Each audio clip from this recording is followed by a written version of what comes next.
申命記第1章，以下所記的是摩西在約旦河東的曠野，疏忽對面的阿拉巴，就是巴蘭、陀弗、拉班、哈洗錄、底撒哈中間，向以色列眾人所說的話。從何烈山經過西珥山，到加低斯巴尼亞，有11天的路程。出埃及第40年11月初1日，摩西照耶和華藉着他所吩咐以色列人的話，都曉諭他們。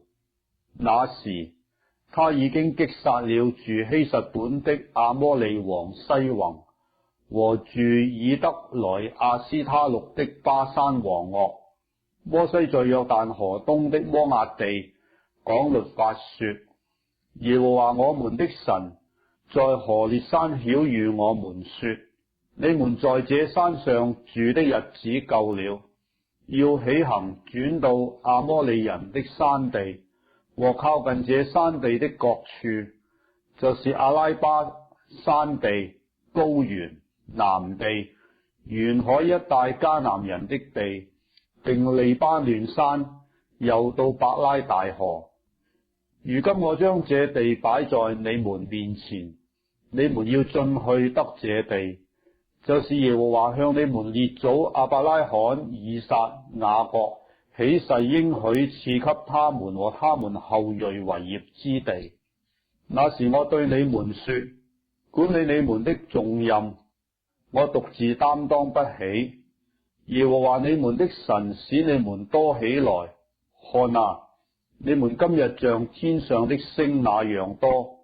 惟願耶和華你們列祖的神使你們比如今更多千倍，照他所應許你們的話賜福與你們。但你們的麻煩和管理你們的重任，並你們的增重，我獨自一人怎能擔當得起呢？你們要按着各支派選舉有智慧、有見識、為眾人所認識的，我立他們為你們的首領。你們回答我說，照你所說的行了為妙，我便將你們各支派的首領，有智慧、為眾人所認識的，照你們的支派立他們為官長、千夫長、百夫長、50夫長、10夫長，管理你們。當時我囑咐你們的審判官說，你們聽訟，無論是弟兄彼此爭訟，是與同居的外人爭訟，都要按公義判斷。審判的時候，不可看人的外貌，聽訟不可分貴賤，不可懼怕人，因為審判是屬乎神的。若有難斷的案件，可以呈到我這裏，我就判斷。那時，我將你們所當行的事都吩咐你們了。我們照着耶和華我們神所吩咐的，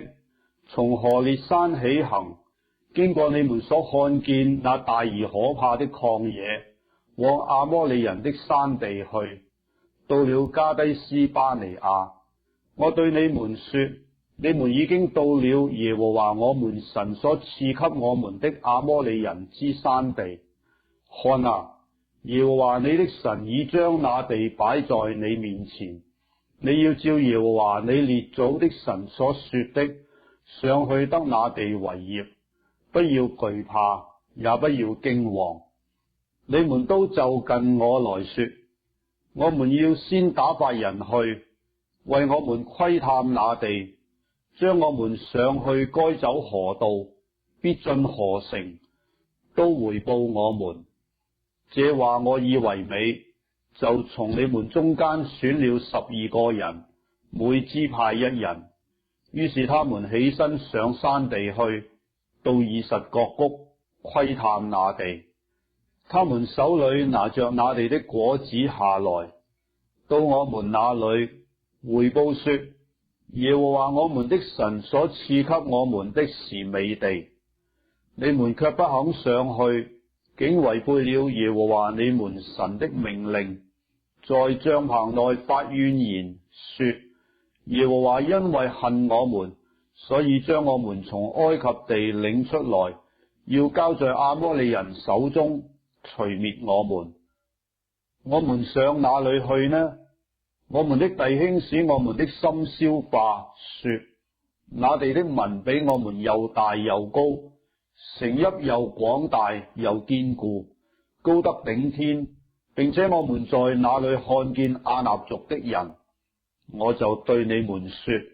不要驚恐，也不要怕他們。在你們前面行的耶和華你們的神，必為你們爭戰，正如他在埃及和曠野在你們眼前所行的一樣。你們在曠野所行的路上，也曾見耶和華你們的神撫養你們，如同人撫養兒子一般，直等你們來到這地方。你們在這事上卻不信耶和華你們的神。他在路上在你們前面行，為你們找安營的地方，夜間在火柱裏，日間在雲柱裏，指示你們所當行的路。耶和華聽見你們這話，就發怒起誓說：這惡世代的人，連一個也不得見我起誓應許賜給你們列祖的美地，唯有耶孚尼的兒子迦勒必得看見，並且我要將他所踏過的地賜給他和他的子孫，因為他專心跟從我。耶和華為你的緣故也向我發怒，說：你必不得進入那地。伺候你嫩的兒子約書亞，他必得進入那地。你要勉勵他，因為他要使以色列人承受那地為業，並且你們的婦人孩子，就是你們所說必被擄掠的，和今日不知善惡的兒女，必進入那地。我要將那地賜給他們，他們必得為業。至於你們，要轉回，從紅海的路往曠野去。那時你們回答我說：我們得罪了耶和華，情願照耶和華我們神一切所吩咐的上去爭戰。於是你們各人帶着兵器，爭先上山地去了。耶和華吩咐我說：你對他們說，不要上去，也不要爭戰，因我不在你們中間，恐怕你們被仇敵殺敗了。我就告訴了你們，你們卻不聽從，竟違背耶和華的命令，擅自上山地去了。住那山地的亞摩利人就出來攻擊你們，追趕你們如蜂擁一般，在西珥殺退你們，直到何珥瑪。你們便回來，在耶和華面前哭號，耶和華卻不聽你們的聲音，也不向你們側耳。於是你們在加低斯住了許多日子。申命記第2章。此後，我們轉回，從紅海的路往曠野去，是照耶和華所吩咐我的。我們在西珥山繞行了許多日子。耶和華對我說：你們繞行這山的日子夠了，要轉向北去。你吩咐百姓說：你們弟兄以掃的子孫住在西珥，你們要經過他們的境界，他們必懼怕你們，所以你們要分外謹慎，不可與他們爭戰。他們的地，連腳掌可踏之處，我都不給你們，因我已將西珥山賜給以掃為業。你們要用錢向他們買糧吃，也要用錢向他們買水喝，因為耶和華你的神在你手裏所辦的一切事上，已賜福與你。你走這大曠野，他都知道了。這40年，耶和華你的神常與你同在，故此你一無所缺。於是我們離了我們弟兄以掃子孫所住的西珥，從阿拉巴的路經過以拉他、以旬迦別，轉向摩押曠野的路去。耶和華吩咐我說：不可擾害摩押人，也不可與他們爭戰。他們的地我不賜給你為業，因我已將亞珥賜給羅得的子孫為業。先前有以米人住在那裏，民數眾多，身體高大，像亞納人一樣。這以米人像亞納人，也算為利弗音人。摩押人稱他們為以米人。先前何利人也住在西珥，但以掃的子孫將他們除滅，得了他們的地，接着居住，就如以色列在耶和華賜給他為業之地所行的一樣。現在起來過撒烈溪，於是我們過了撒烈溪。自從離開加低斯巴尼亞到過了撒烈溪的時候，共有38年。等那世代的兵丁都從營中滅盡，正如耶和華向他們所起的誓。耶和華的手也攻擊他們，將他們從營中除滅，直到滅盡。兵丁從民中都滅盡死亡以後，耶和華吩咐我說：你今天要從摩押的境界亞珥經過，走近亞捫人之地，不可擾害他們，也不可與他們爭戰。亞捫人的地我不賜給你們為業，因我已將那地賜給羅得的子孫為業。那地也算為利弗音人之地。先前利弗音人住在那裏，亞捫人稱他們為散送冥。那民眾多，身體高大，像亞納人一樣。但耶和華從亞捫人面前除滅他們，亞捫人就得了他們的地，接着居住。正如耶和華從前為住西珥的以掃子孫，將何利人從他們面前除滅，他們得了何利人的地，接着居住一樣，直到今日。從加斐托出來的加斐托人，將先前住在鄉村直到迦薩的亞衛人除滅，接着居住。你們起來前往過亞嫩谷，我已將亞摩利人希實本王西宏和他的地交在你手中，你要與他爭戰，得他的地為業。從今日起，我要使天下萬民聽見你的名聲都驚恐懼怕，且因你發戰傷動。我從基底莫的曠野差遣使者去見希實本王西宏，用和睦的話說：求你容我從你的地經過，只走大道，不偏左右。你可以賣糧給我吃，也可以賣水給我喝，只要容我步行過去，就如住西珥的以掃子孫和住亞珥的摩押人待我一樣。等我過了約旦河，好進入耶和華我們神所賜給我們的地。但希實本王西宏不容我們從他那裏經過，因為耶和華你的神使他心中剛硬，性情頑梗，為要將他交在你手中，像今日一樣。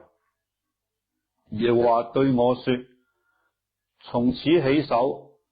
我要將西宏和他的地交給你，你要得他的地為業。那時西宏和他的眾民出來攻擊我們，在雅雜與我們交戰。耶和華我們的神將他交給我們，我們就把他和他的兒子並他的眾民都擊殺了。我們奪了他的一切城邑，將有人煙的各城，連女人帶孩子盡都毀滅，沒有留下一個。唯有牲畜和所奪的各城，並其中的財物，都取為自己的掠物。從亞嫩谷邊的亞羅珥和谷中的城，直到基列，耶和華我們的神都交給我們了。沒有一座城高得使我們不能攻取的，唯有亞捫人之地，凡靠近雅博河的地，並山地的城邑，與耶和華我們神所禁止我們去的地方，都沒有挨近。申命記第3章。以後我們轉回向巴山去，巴山王噩和他的眾民都出來，在以得來與我們交戰。耶和華對我說：不要怕他，因我已將他和他的眾民並他的地都交在你手中。你要待他像從前待住希實本的亞摩利王西宏一樣。於是耶和華我們的神也將巴山王噩和他的眾民都交在我們手中，我們殺了他們，沒有留下一個。那時我們奪了他所有的城，共有60座，沒有一座城不被我們所奪。這為阿爾哥伯的全境，就是巴山地噩王的國。這些城都有堅固的高牆，有門有山，此外還有許多無城牆的鄉村。我們將這些都毀滅了，像從前待希實本王西宏一樣，把有人煙的各城，連女人帶孩子，盡都毀滅。唯有一切牲畜和城中的財物，都取為自己的掠物。那時我們從約旦河東兩個亞摩利王的手，將亞嫩谷直到黑門山之地奪過來。這黑門山，西頓人稱為西連，亞摩利人稱為示尼爾，就是奪了平原的各城，基列全地，巴山全地，直到撒迦和以得來，都是巴山王噩國內的城邑。利乏音人所剩下的，只有巴山王噩，他的床是鐵的，長9肘，寬4肘，都是以人肘為道。現今豈不是在亞捫人的拉巴麼？那時我們得了這地，從亞嫩谷邊的亞羅珥起，我將基列山地的一半，並其中的城邑，都給了流便人和迦得人。其餘的基列地和巴山全地，就是噩王的國，我給了瑪拿西半支派。阿爾哥伯全地乃是巴山全地，這叫做利乏音人之地。瑪拿西的子孫睚珥佔了阿爾哥伯全境，直到基述人和瑪迦人的交界，就按自己的名稱這巴山地為哈沃特睚珥，直到今日。我又將基列給了瑪吉，從基列到亞嫩谷，以谷中為界，直到亞捫人交界的雅博河，我給了流便人和迦得人。又將阿拉巴和靠近約旦河之地，從基尼列直到阿拉巴海，就是鹽海，並皮斯加山根東邊之地，都給了他們。那時我吩咐你們說：耶和華你們的神已將這地賜給你們為業，你們所有的勇士都要帶着兵器，在你們的弟兄以色列人前面過去。但你們的妻子、孩子、牲畜，我知道你們有許多的牲畜，可以住在我所賜給你們的各城裏。等到你們弟兄在約旦河那邊，也得耶和華你們神所賜給他們的地，又使他們得享平安，與你們一樣，你們才可以回到我所賜給你們為業之地。那時我吩咐約書亞說：你親眼看見了耶和華你神向這二王所行的，耶和華也必向你所要去的各國照樣行。你不要怕他們，因那為你爭戰的是耶和華你的神。那時我懇求耶和華說：主耶和華，你已將你的大力大能顯給僕人看，在天上，在地下，有什麼神能像你行事，像你有大能的作為呢？求你容我過去看約旦河那邊的美地，就是那佳美的山地和利巴嫩。但耶和華因你們的緣故向我發怒，不應允我，對我說：罷了，你不要向我再提這事。你且上皮斯加山頂去，向東西南北舉目觀看，因為你必不能過這約旦河。你卻要囑咐約書亞，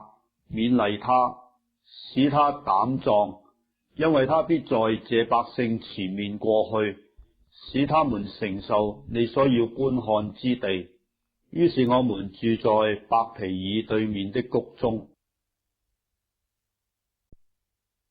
申命記第4章。以色列人啊，現在我所教訓你們的律例典章，你們要聽從遵行，好叫你們存活，得以進入耶和華你們列祖之神所賜給你們的地，承受為業。所吩咐你們的話，你們不可加添，也不可刪減，好叫你們遵守我所吩咐的，就是耶和華你們神的命令。耶和華因巴力毗珥的事所行的，你們親眼看見了。凡隨從巴力毗珥的人，耶和華你們的神都從你們中間除滅了。唯有你們專靠耶和華你們神的人，今日全都存活。我照着耶和華我神所吩咐的，將律例典章教訓你們，使你們在所要進去得為業的地上遵行。所以你們要謹守遵行，這就是你們在萬民眼前的智慧聰明。他們聽見這一切律例，必說：這大國的人真是有智慧有聰明。那一大國的人有神與他們相近，像耶和華我們的神，在我們求告他的時候與我們相近呢？又哪一大國有這樣公義的律例典章，像我今日在你們面前所陳明的這一切律法呢？你只要謹慎，殷勤保守你的心靈，免得忘記你親眼所看見的事，又免得你一生這事離開你的心，總要傳給你的子子孫孫。你在何烈山站在耶和華你神面前的那日，耶和華對我說：你為我招聚百姓，我要叫他們聽見我的話，使他們存活在世的日子，可以學習敬畏我，又可以教訓兒女這樣行。那時你們近前來，站在山下，山上有火焰衝天，並有昏黑、密雲、幽暗。耶和華從火焰中對你們說話，你們只聽見聲音，卻沒有看見形象。他將所吩咐你們當守的約指示你們，就是10條誡，並將這誡寫在2塊石板上。那時耶和華又吩咐我將律例典章教訓你們，使你們在所要過去得為業的地上遵行。所以你們要分外謹慎，因為耶和華在何烈山從火中對你們說話的那日，你們沒有看見什麼形象，唯恐你們敗壞自己，雕刻偶像，仿佛什麼男像、女像，或地上走獸的像，或空中飛鳥的像，或地上爬物的像，或地底下水中魚的像。又恐怕你向天舉目觀看，見耶和華你的神為天下萬民所擺列的日月星，就是天上的萬象，自己便被勾引敬拜侍奉他。耶和華將你們從埃及領出來，脫離鐵爐，要特作自己產業的子民，像今日一樣。耶和華又因你們的緣故向我發怒起誓，必不容我過約旦河，也不容我進入耶和華你神所賜你為業的那美地。我只得死在這地，不能過約旦河，但你們必過去得那美地。你們要謹慎，免得忘記耶和華你們神與你們所立的約，為自己雕刻偶像，就是耶和華你神所禁止你作的偶像。因為耶和華你的神乃是烈火，是忌邪的神。你們在那地住久了，生子生孫，就雕刻偶像，仿佛什麼形象，敗壞自己，行耶和華你神眼中看為惡的事，惹他發怒。我今日呼天喚地向你們作見證，你們必在過約旦河得為業的地上速速滅盡。你們不能在那地上長久，必進行除滅。耶和華必使你們分散在萬民中，在他所領你們到的萬國裏，你們剩下的人數稀少。在那裏你們必侍奉人手所造的神，就是用木石造成，不能看，不能聽，不能吃，不能聞的神。但你們在那裏必尋求耶和華你的神，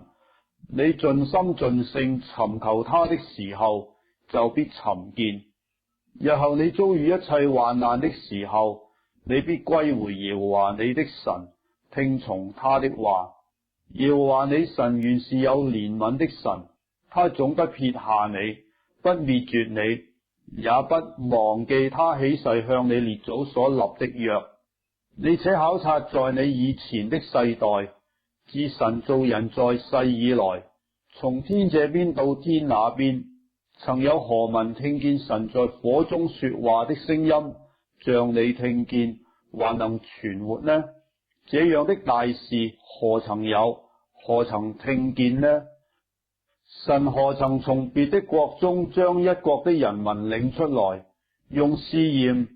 神蹟、奇事、爭戰、大能的手和伸出來的膀臂，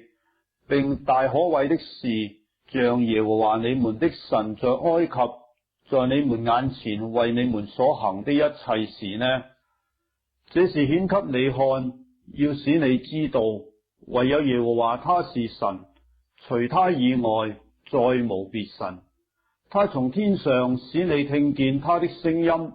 為要教訓你。又在地上使你看見他的烈火，並且聽見他從火中所說的話。因他愛你的列祖，所以揀選他們的後裔，用大能親自領你出了埃及，要將比你強大的國民從你面前趕出，領你進去，將他們的地賜你為業，像今日一樣。所以今日你要知道，也要記在心上，天上地下唯有耶和華他是神，除他以外再無別神。我今日將他的律例誡命曉諭你，你要遵守，使你和你的子孫可以得福，並使你的日子在耶和華你神所賜的地上得以長久。那時摩西在約旦河東，向日出之地分定3座城，使那素無仇恨、無心殺了人的，可以逃到這3城之中的一座城，就得存活。為流便人分定曠野平原的比色，為迦得人分定基列的拉末，為瑪拿西人分定巴珊的歌蘭。摩西在以色列人面前所陳明的律法，就是摩西在以色列人出埃及後所傳給他們的法度、律例、典章。在約旦河東伯皮爾對面的谷中，在住希實本亞摩利王西宏之地，這西宏是摩西和以色列人出埃及後所擊殺的。他們得了他的地，又得了巴珊王噩的地，就是2個亞摩利王在約旦河東向日出之地，從亞嫩谷邊的亞羅爾直到西雲山，就是黑門山，還有約旦河東的全阿拉巴，直到阿拉巴海，靠近皮斯加山根。申命記第5章。摩西將以色列眾人召了來，對他們說：以色列人啊，我今日曉諭你們的律例典章，你們要聽，可以學習，謹守遵行。耶和華我們的神在何烈山與我們立約，這約不是與我們列祖立的，乃是與我們今日在這裏存活之人立的。耶和華在山上從火中面對面與你們說話，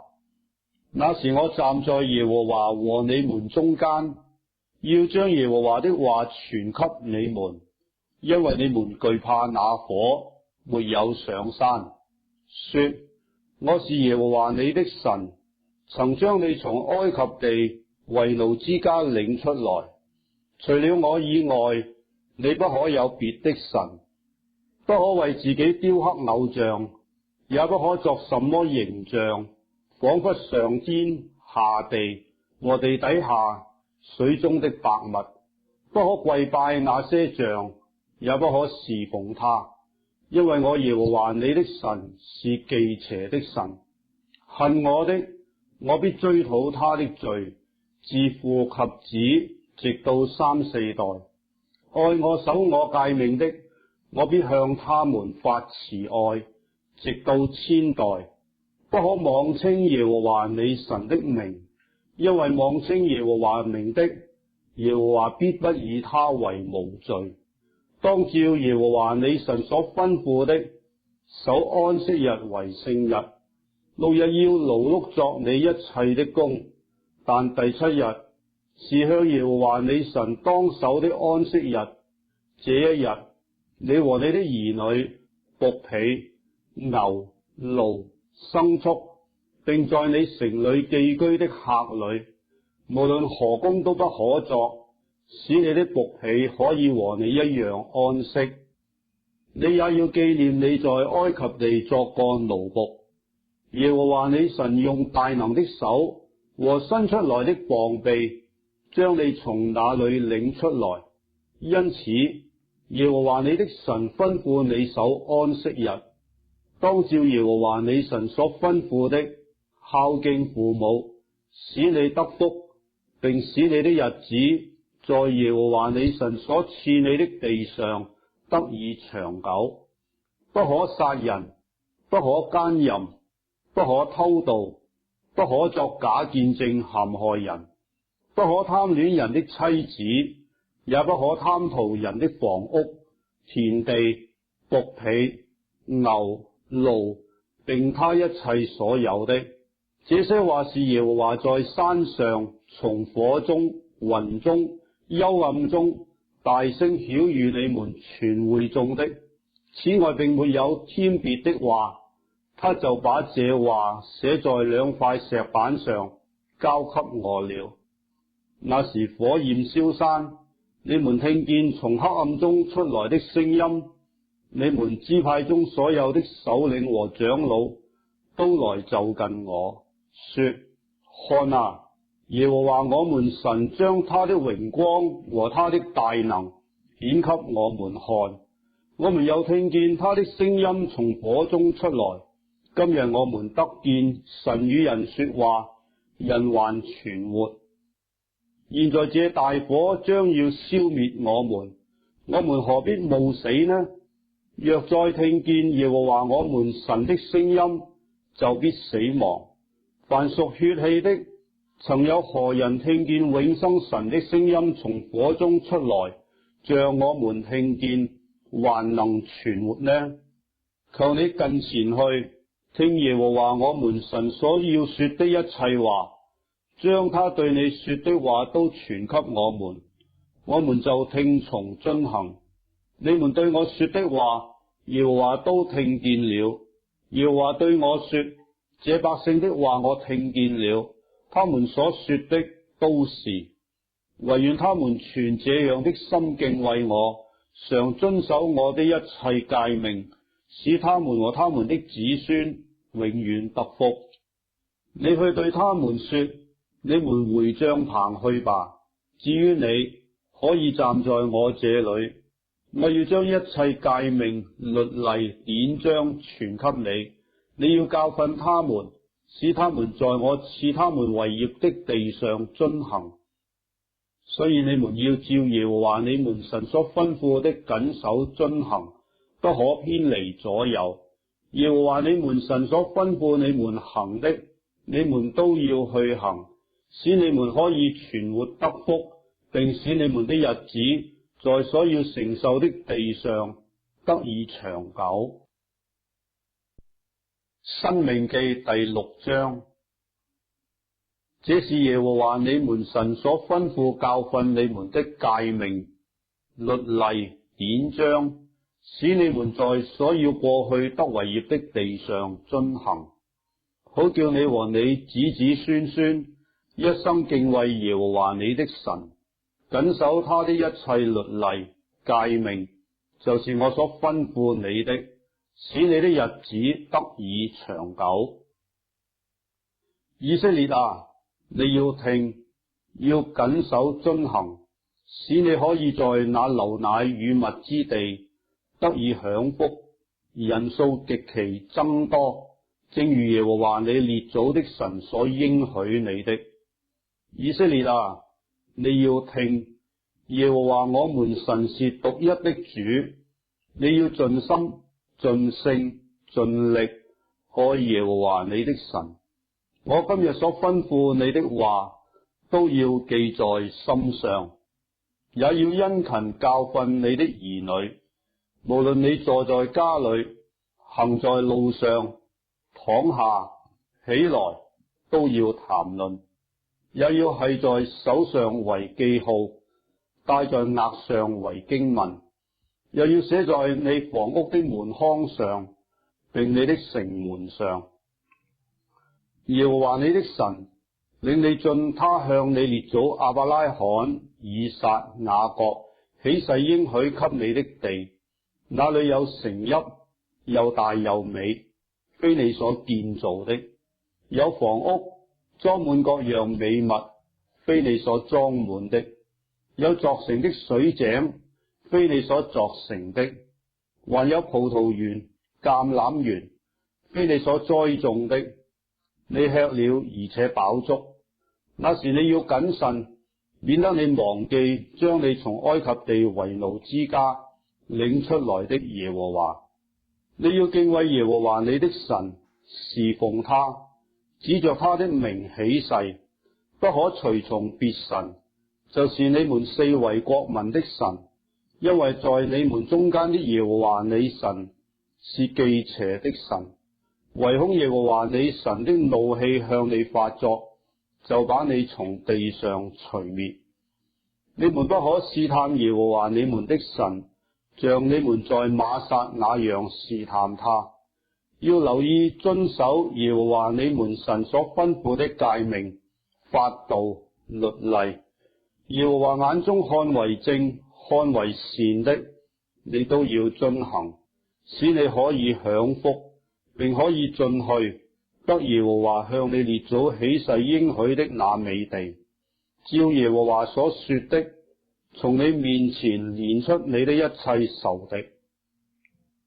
日後你的兒子問你說，耶和華我們神吩咐你們的這些法度、律例、典章是什麼意思呢？你就告訴你的兒子說，我們在埃及作過法老的奴僕，耶和華用大能的手將我們從埃及領出來，在我們眼前將重大可怕的神蹟奇事施行在埃及地和法老並他全家的身上，將我們從那裏領出來，要領我們進入他向我們列祖起誓應許之地，把這地賜給我們。耶和華又吩咐我們遵行這一切律例，要敬畏耶和華我們的神，使我們常得好處，蒙他保存我們的生命，像今日一樣。我們若照耶和華我們神所吩咐的一切誡命，謹守遵行，這就是我們的義了。申命記第7章。耶和華你神領你進入要得為業之地，從你面前趕出許多國民，就是赫人、革迦撒人、亞摩利人、迦南人、比利洗人、希未人、耶布斯人，共7國的民，都比你強大。耶和華你神將他們交給你擊殺，那時你要把他們滅絕淨盡，不可與他們立約，也不可憐恤他們，不可與他們結親，不可將你的女兒嫁他們的兒子，也不可叫你的兒子娶他們的女兒，因為他必使你兒子轉離不跟從主，去侍奉別神，以致耶和華的怒氣向你們發作，就速速的將你們滅絕。你們卻要這樣待他們，拆毀他們的祭壇，打碎他們的柱像，砍下他們的木偶，用火焚燒他們雕刻的偶像。因為你歸耶和華你神為聖潔的民，耶和華你神從地上的萬民中揀選你，特作自己的子民。耶和華專愛你們，揀選你們，並非因你們的人數多於別民，原來你們的人數在萬民中是最少的。只因耶和華愛你們，又因要守他向你們列祖所起的誓，就用大能的手領你們出來，從為奴之家救贖你們，脫離埃及王法老的手。所以你要知道耶和華你的神，他是神，是信實的神，向愛他守他誡命的人守約施慈愛，直到千代；向恨他的人當面報應他們，將他們滅絕。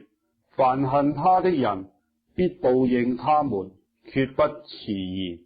所以你要謹守遵行我今日所吩咐你的誡命、律例、典章。你們果然聽從這些典章，謹守遵行，耶和華你神就必照他向你列祖所起的誓，守約施慈愛。他必愛你，賜福與你，使你人數增多，也必在他向你列祖起誓應許給你的地上，賜福與你身所生的、地所產的，並你的五穀、新酒和油，以及牛犢、羊羔。你必蒙福勝過萬民。你們的男女沒有不能生養的，牲畜也沒有不能生育的。耶和華必使一切的病症離開你，你所知道埃及各樣的惡疾，他不加在你身上，只加在一切恨你的人身上。耶和華你神所要交給你的一切人民，你要將他們除滅。你眼不可顧惜他們，你也不可侍奉他們的神，因這必成為你的網羅。你若心裏說，這些國的民比我更多，我怎能趕出他們呢？你不要懼怕他們，要牢牢紀念耶和華你神向法老和埃及全地所行的事，就是你親眼所看見的大試驗、神蹟、奇事和大能的手，並伸出來的膀臂，都是耶和華你神領你出來所用的。耶和華你神必照樣待你所懼怕的一切人民，並且耶和華你神必打發黃蜂飛到他們中間，直到那剩下而藏躲的人從你面前滅亡。你不要因他們驚恐，因為耶和華你神在你們中間是大而可畏的神。耶和華你神必將這些國的民從你面前漸漸趕出。你不可把他們速速滅盡，恐怕野地的獸多起來害你。耶和華你神必將他們交給你，大大的擾亂他們，直到他們滅絕了。又要將他們的君王交在你手中，你就使他們的名從天下消滅，必無一人能在你面前站立得住，直到你將他們滅絕了。他們雕刻的神像，你們要用火焚燒，其上的金銀你不可貪圖，也不可收取，免得你因此陷入網羅。這原是耶和華你神所憎惡的。可憎的物你不可帶進家去，不然你就成了當毀滅的，與那物一樣。你要十分厭惡，十分憎嫌，因為這是當毀滅的物。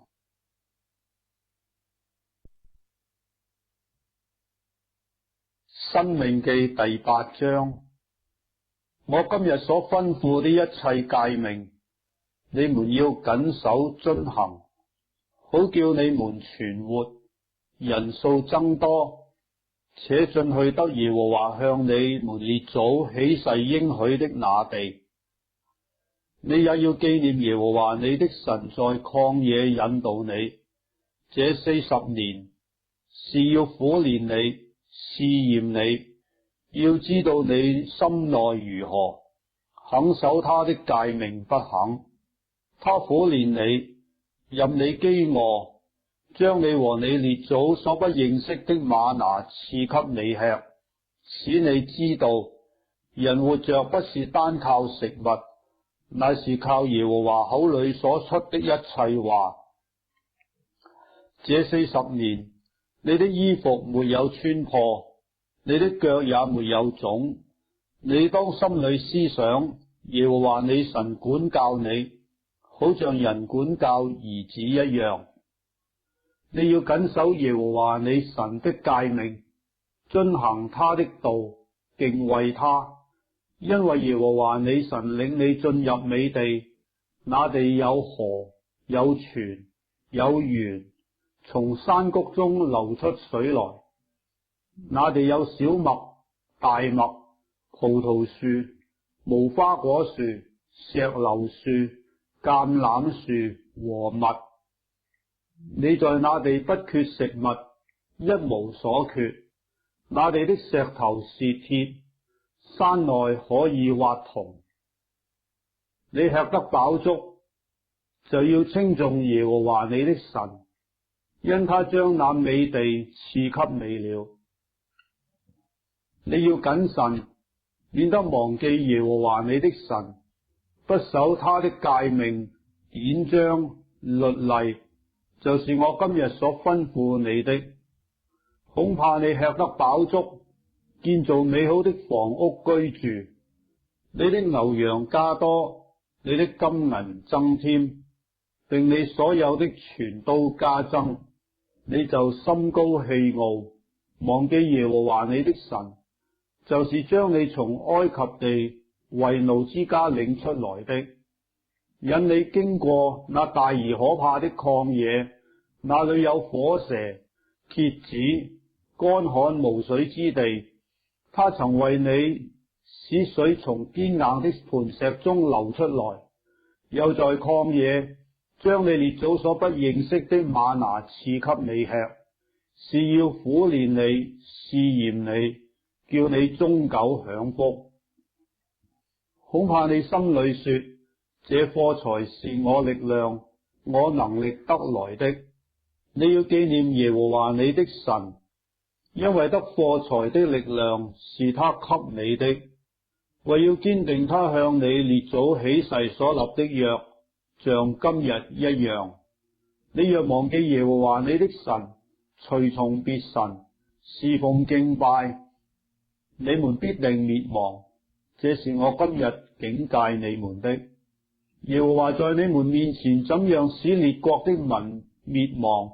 你們也必照樣滅亡，因為你們不聽從耶和華你們神的話。申命記第9章。以色列啊，你當聽，你今日要過約旦河，進去趕出比你強大的國民，得着廣大堅固、高得頂尖的城邑。那民是亞衲族的人，又大又高，是你所知道的。也曾聽見有人指着他們說，誰能在亞衲族人面前站立得住呢？你今日當知道，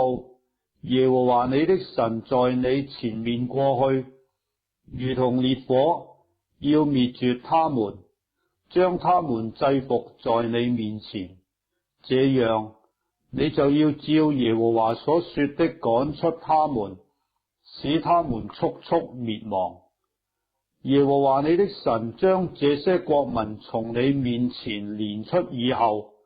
你心裏不可說，耶和華將我領進來得這地，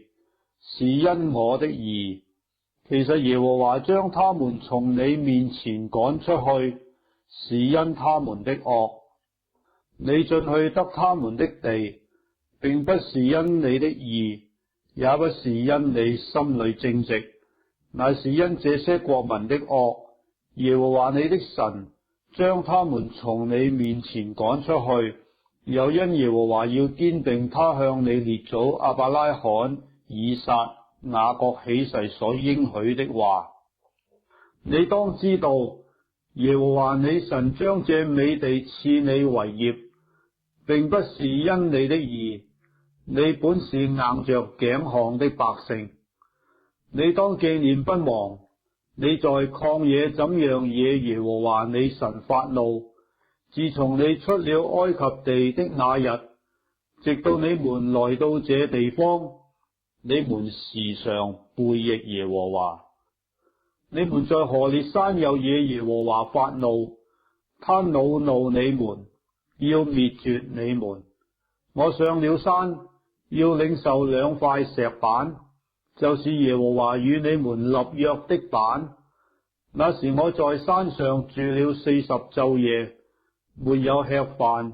也沒有喝水。耶和華把那2塊石板交給我，是神用指頭寫的，板上所寫的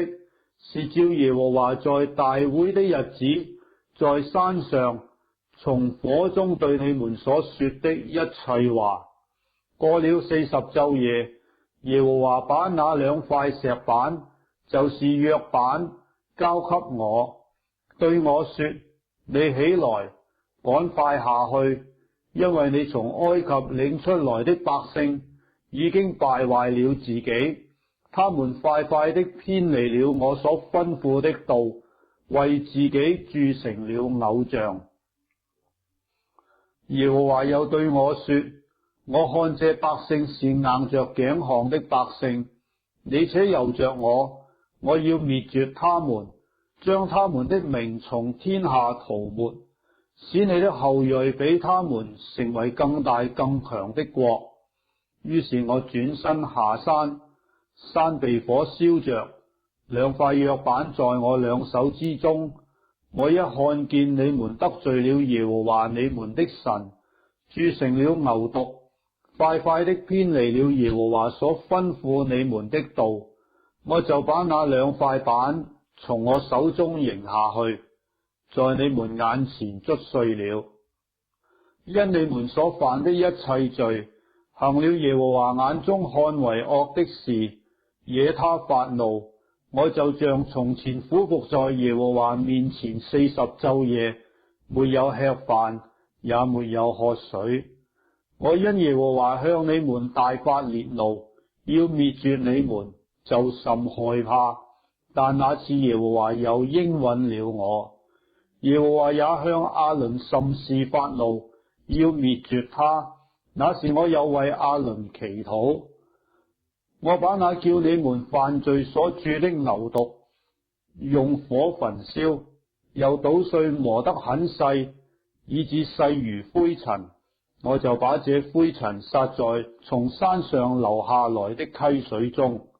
你們在他毗拉、瑪撒、基博羅哈他雅又惹耶和華發怒。耶和華打發你們離開加低斯巴尼亞，說：你們上去得我所賜給你們的地。那時你們違背了耶和華你們神的命令，不信服他，不聽從他的話。自從我認識你們以來，你們常常背逆耶和華。我因耶和華說要滅絕你們，就在耶和華面前照舊苦服40晝夜。我祈禱耶和華說：主耶和華，求你不要滅絕你的百姓，他們是你的產業，是你用大力救贖的，用大能從埃及領出來的。求你紀念你的僕人亞伯拉罕、以撒、雅各，不要想念這百姓的頑梗、邪惡、罪過，免得你領我們出來的那地之人說：耶和華因為不能將這百姓領進他所應許之地，又因恨他們，所以領他們出去，要在曠野殺他們。其實他們是你的百姓，你的產業，是你用大能和伸出來的膀臂領出來的。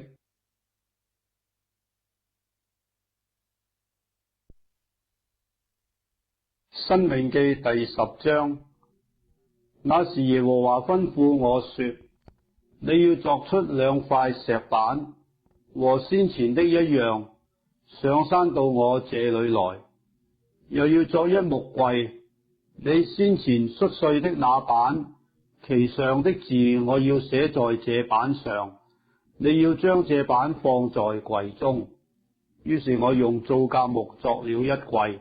又鑿出2塊石板，和先前的一樣，手裏拿這2塊板上山去了。耶和華將那大會之日，在山上從火中所傳與你們的10條誡，照先前所寫的，寫在這板上，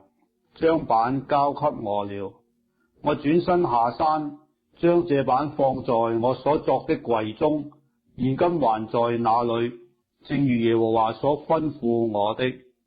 以色列人從比羅比尼亞干劃作亞干井起行，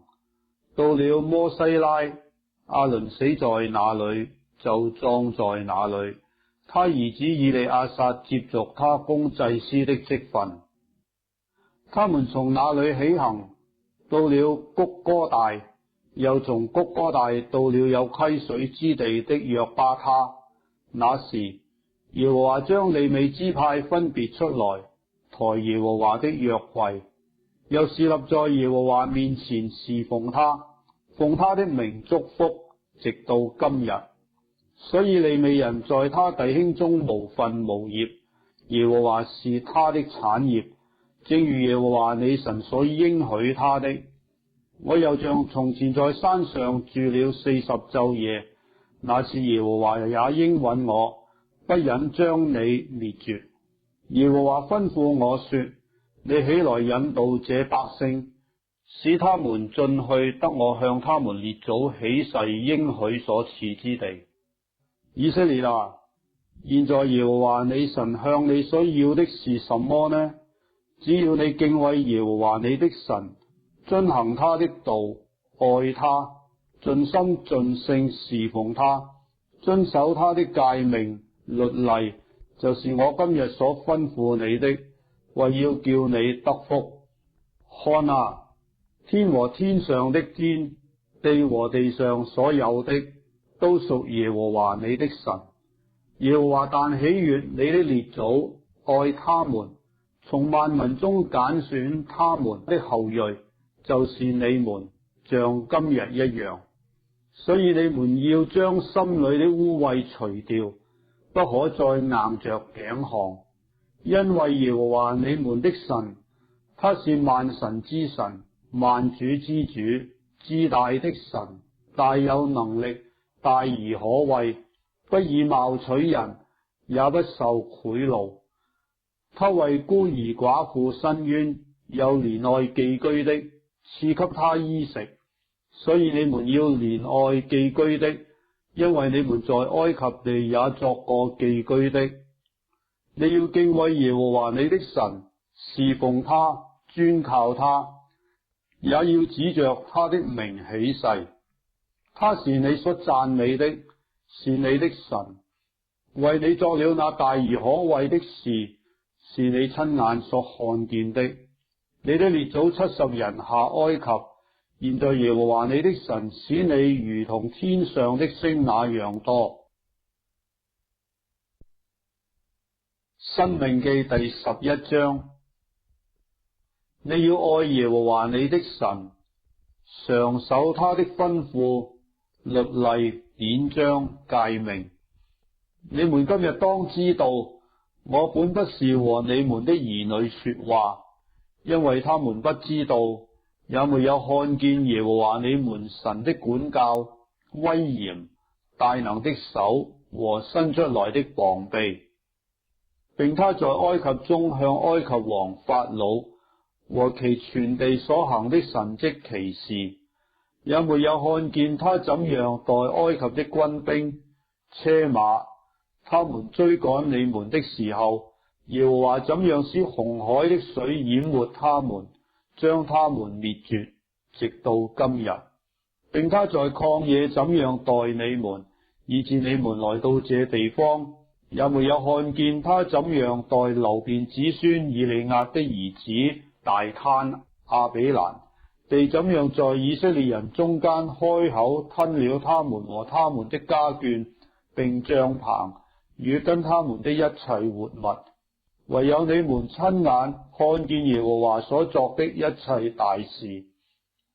所以你們要守我今日所吩咐的一切誡命，使你們膽壯，能以進去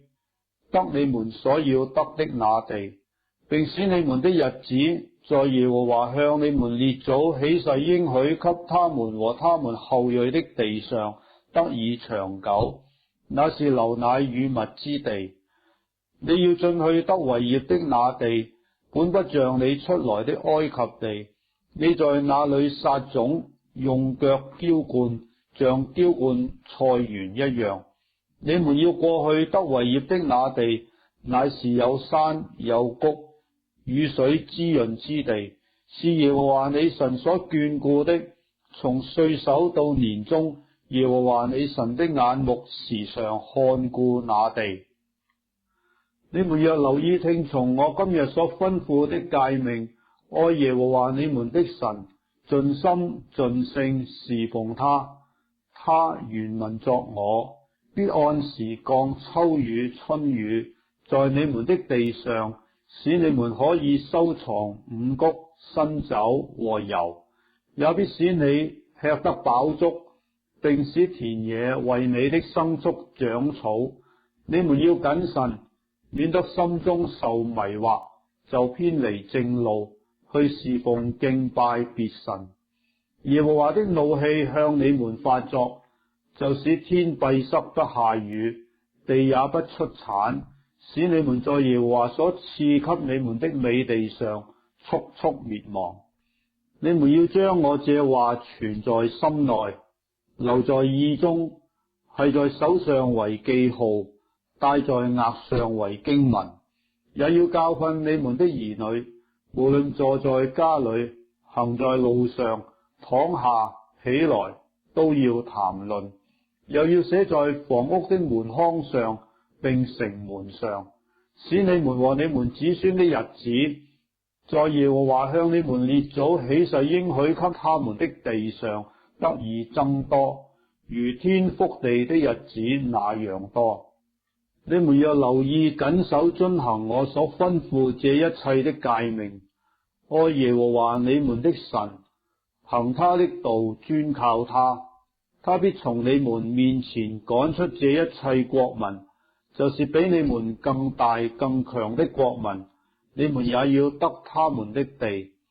凡你們腳掌所踏之地，都必歸你們，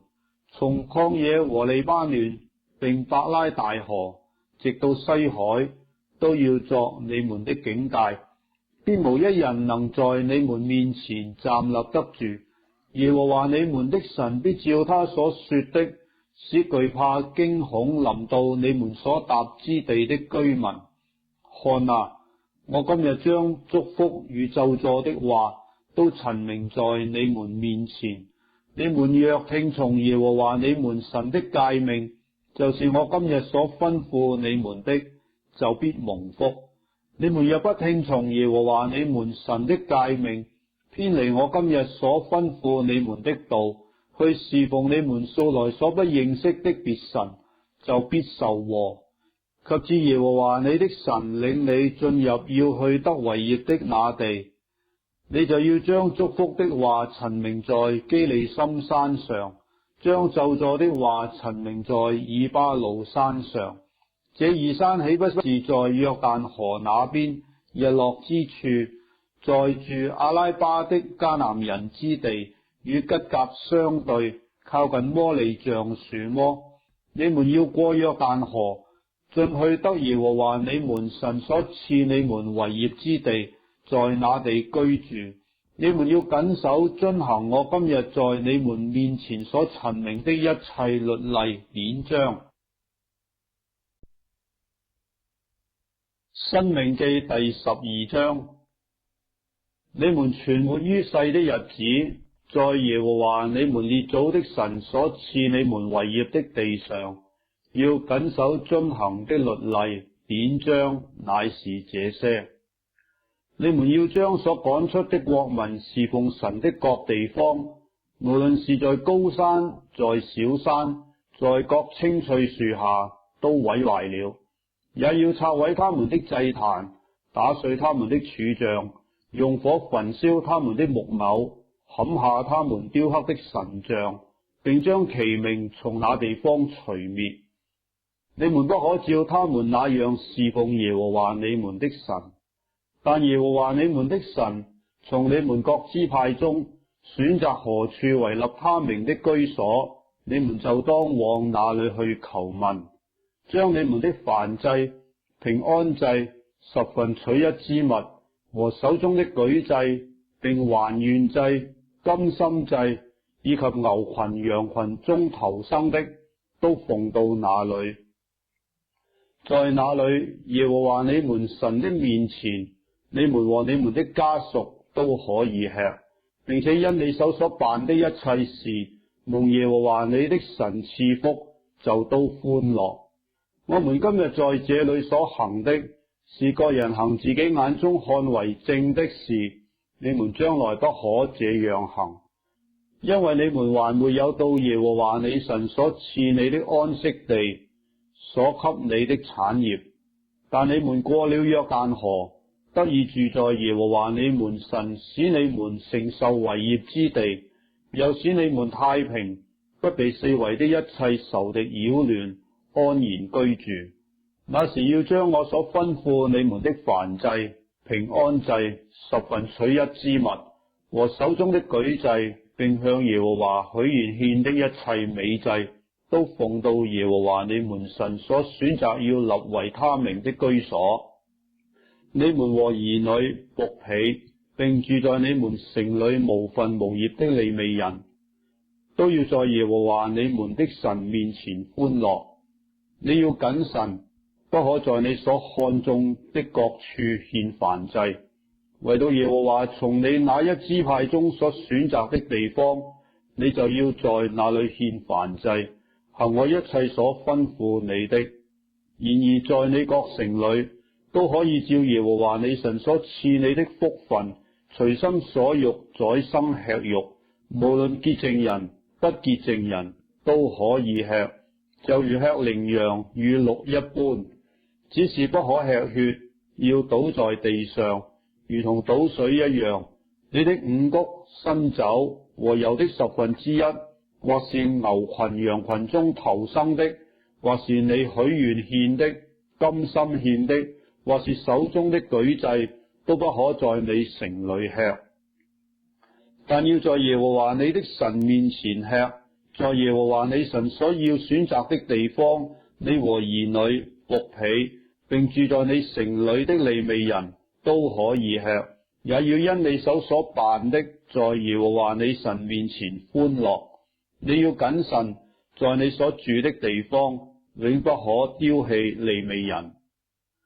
耶和華你的神照他所應許擴張你境界的時候，你心裏想要吃肉，說我要吃肉，就可以隨心所欲的吃肉。耶和華你神所選擇要立他名的地方，若離你太遠，就可以照我所吩咐的，將耶和華賜給你的牛羊取些宰了，可以隨心所欲在你城裏吃。你吃那肉，要像吃羚羊、乳鹿一般，無論潔淨人不潔淨人都可以吃。只是你要心意堅定，不可吃血，因為血是生命，不可將血原文作生命與肉同吃。不可吃血，要倒在地上，如同倒水一樣，不可吃血。這樣你行耶和華眼中看為正的事，你和你的子孫就可以得福。只是你分別為聖的物和你的還願祭，要奉到耶和華所選擇的地方去。你的燔祭連肉帶血都要獻在耶和華你神的壇上。平安祭的血要倒在耶和華你神的壇上。平安祭的肉你自己可以吃。你要謹守聽從我所吩咐的一切話，行耶和華你神眼中看為善、看為正的事，這樣你和你的子孫就可以永遠享福。耶和華你神將你要去趕出的國民從你面前剪除，你得了他們的地居住，那時就要謹慎，不可在他們除滅之後，隨從他們的惡俗，陷入網羅，也不可訪問他們的神，說這些國民怎樣侍奉他們的神，我也要照樣行。你不可向耶和華你的神這樣行，因為他們向他們的神行了耶和華所憎嚴、所恨惡的一切事，甚至將自己的兒女用火焚燒，獻與他們的神。凡我所吩咐的，你們都要謹守遵行，不可加添，也不可刪減。申命記第13章。你們中間若有先知或是作夢的起來，向你顯個神蹟奇事，對你說，我們去隨從你素來所不認識的別神，侍奉他吧。他所顯的神蹟奇事雖有應驗，你也不可聽那先知或是那作夢之人的話，因為這是耶和華你們的神試驗你們，要知道你們是盡心盡性愛耶和華你們的神不是。你們要順從耶和華你們的神，敬畏他，謹守他的誡命，聽從他的話，侍奉他，專靠他。那先知或是那作夢的，既用言語叛逆那領你們出埃及地，救贖你脫離為奴之家的耶和華你們的神，要勾引你離開耶和華你神所吩咐你行的道，你便要將他治死，這樣就把那惡從你們中間除掉。你的同胞弟兄，或是你的兒女，或是你懷中的妻，或是如同你性命的朋友，若暗中引誘你說，我們不如去侍奉你和你列祖素來所不認識的別神，是你四圍列國的神，無論是離你近離你遠，從地這邊到地那邊的神，你不可依從他，也不可聽從他，眼不可顧惜他，你不可憐恤他，也不可遮蔽他，總要殺他。你先下手，然後眾民也下手，將他治死，要用石頭打死他，因為他想要勾引你離開那領你出埃及地為奴之家的耶和華你的神。以色列眾人都要聽見害怕，就不敢在你們中間再行這樣的惡了。在耶和華你神所賜你居住的各城中，你若聽人說，有些匪類從你們中間的一座城出來勾引本城的居民，說我們不如去侍奉你們素來所不認識的別神。你就要探聽查究，細細的訪問，果然是真，準有這可憎惡的事行在你們中間。你必要用刀殺那城裏的居民，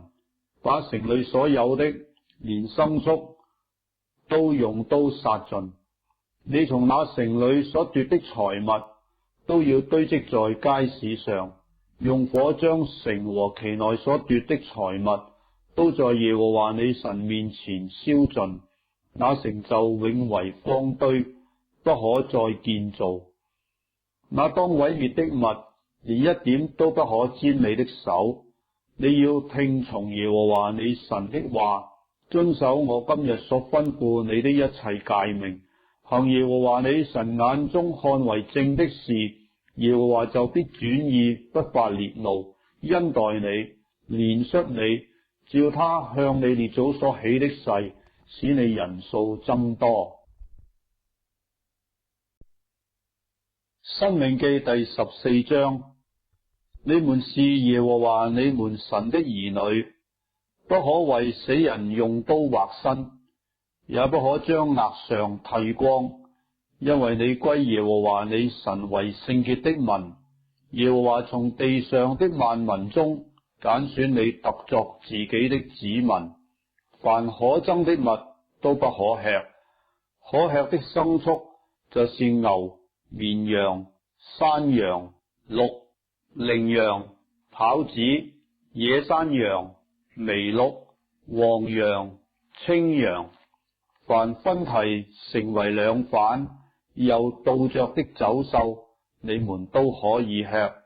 但那些倒着或是分蹄之中不可吃的，乃是駱駝、兔子、沙番，因為是倒着不分蹄，就與你們不潔淨。豬，因為是分蹄卻不倒着，就與你們不潔淨。這些獸的肉你們不可吃，死的也不可摸。水中可吃的乃是這些：凡有翅有鱗的都可以吃，凡無翅無鱗的都不可吃，是與你們不潔淨。凡潔淨的鳥你們都可以吃，不可吃的乃是雕、九頭雕、紅頭雕、鸇、小鷹、鷂鷹與其類、烏鴉與其類、鴕鳥、夜鷹、魚鷹、鷹與其類、梟鳥、貓頭鷹、角鸱、鵜鶘、禿雕、鸕鶿、鸛、鷺鷥與其類、大雁與蝙蝠。凡有翅膀爬行的物，是與你們不潔淨，都不可吃。凡潔淨的鳥，你們都可以吃。凡治死的，你們都不可吃，可以給你城裏寄居的吃，或賣與外人吃，因為你是歸耶和華你神為聖潔的民。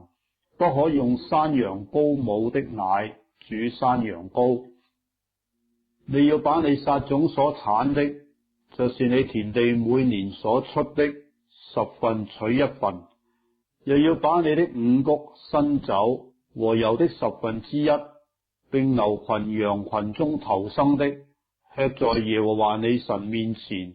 就是他所選擇要立為他名的居所。這樣你可以學習時常敬畏耶和華你的神。